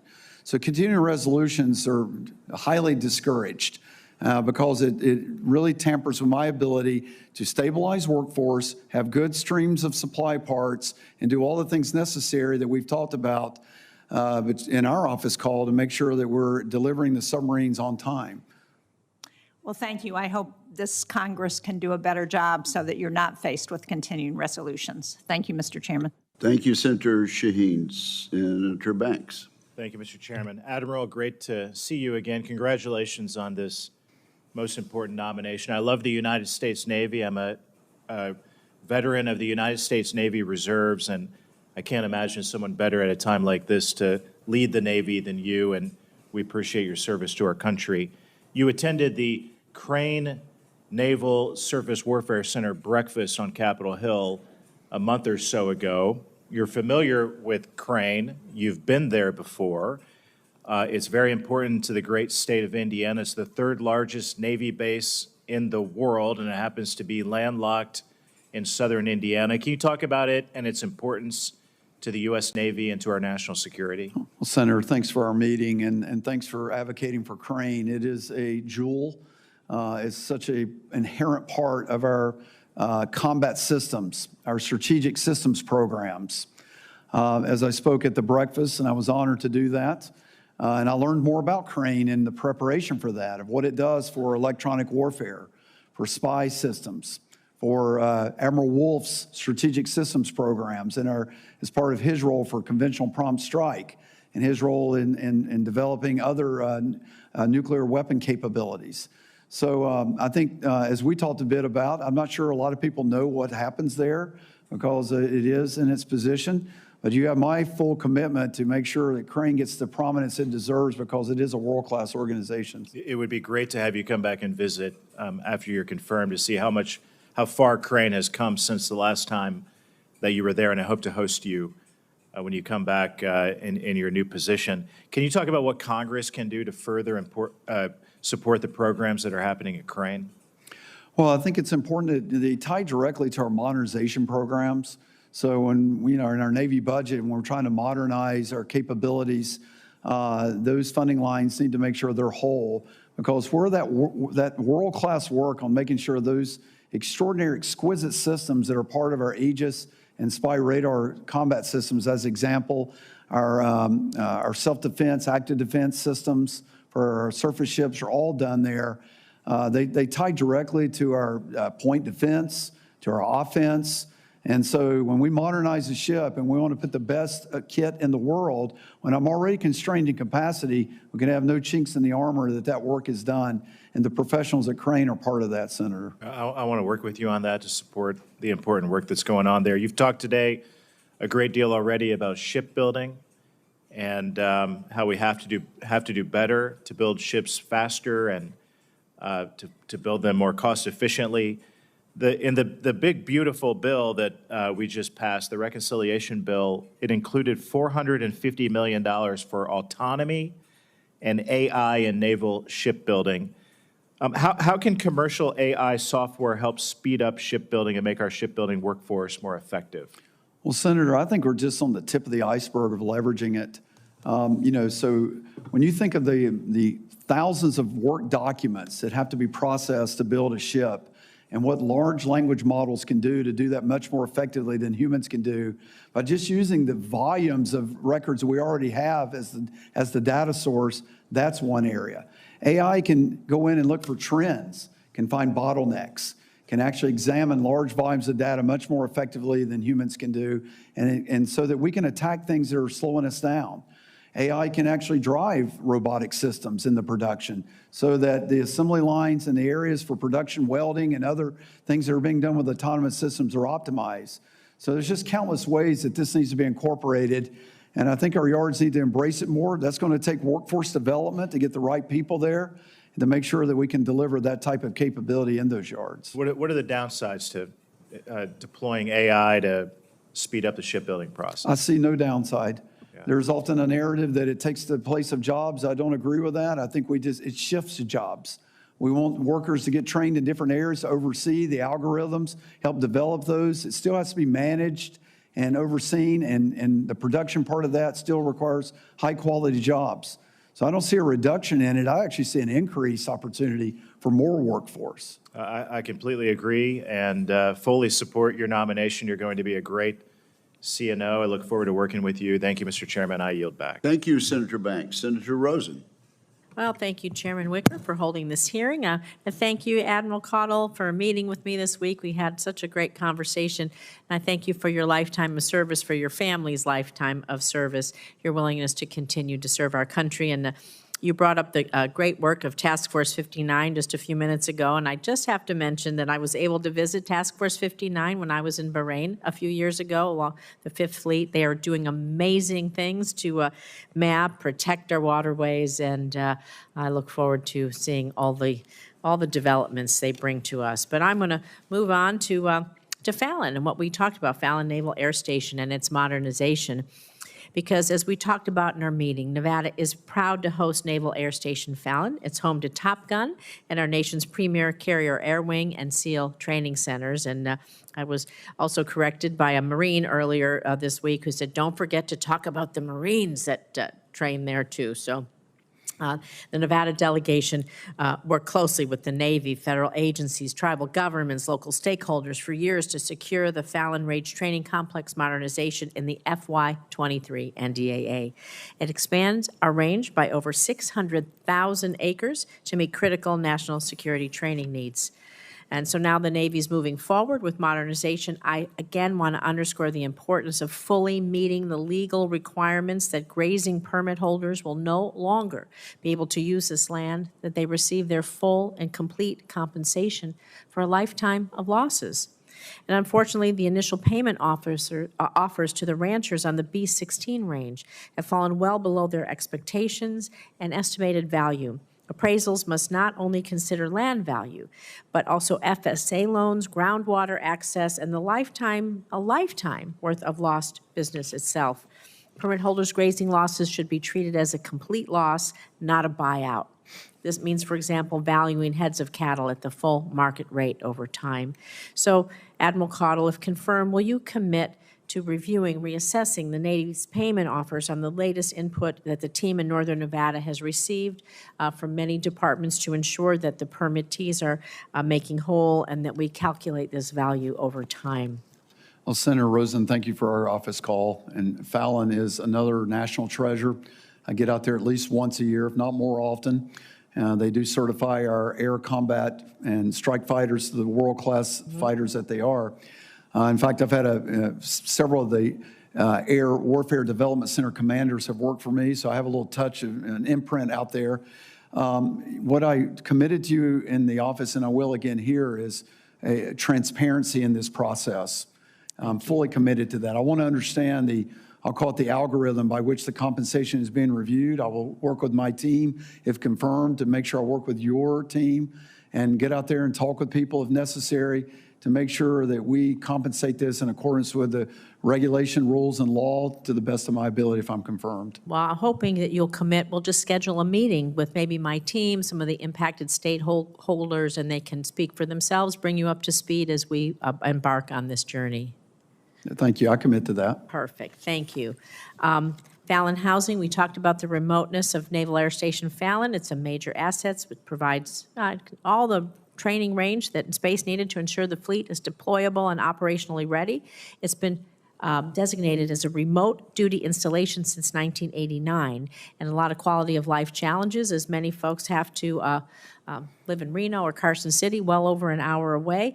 And it's actually the only naval base in the continental U.S. designated with a critical housing shortage. And so it's really, really challenging as you're going to grow, expand the range, and you need not only military housing, but civilian housing as well. We know that you're going to enter into a public-private venture to build 172 new homes in Fallon, but we need more infrastructure, water treatment plants, and other things. And so will you commit on updating me with the status of this project? And also, in order for all of us to go forward, we have to talk about infrastructure like the wastewater treatment plant, and hoping we could schedule a meeting to discuss that as well. Senator, yes, I commit to all of that. Thank you. Growing, you have to have all the pieces and parts in order to grow, and so we just have to continue to keep pace with the infrastructure. And the last thing I'm going to get in quickly, we talked about the Sheckler Reserve outside the Fallon Naval Air Station. It's experienced frequent flooding over the past decade. It floods our B-16 range, and it renders training. It just can't happen when it's flooded.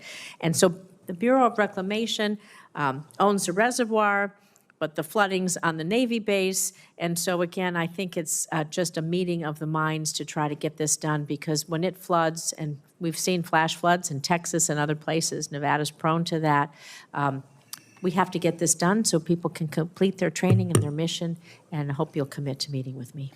Thank you, Senator. I will. I'll find out who owns this. Everything's about ownership. We're going to figure that out, And get we'll it figure done. it out. I Thank commit you. to it. Thank you, sir. Thank you, Senator. Thank you, Senator Rosen. This concludes today's hearing. I want to thank our witness for his testimony. For the information of members, questions for the record will be due to the committee by 12 noon tomorrow, Friday, July 25th. And we are adjourned. Thank you.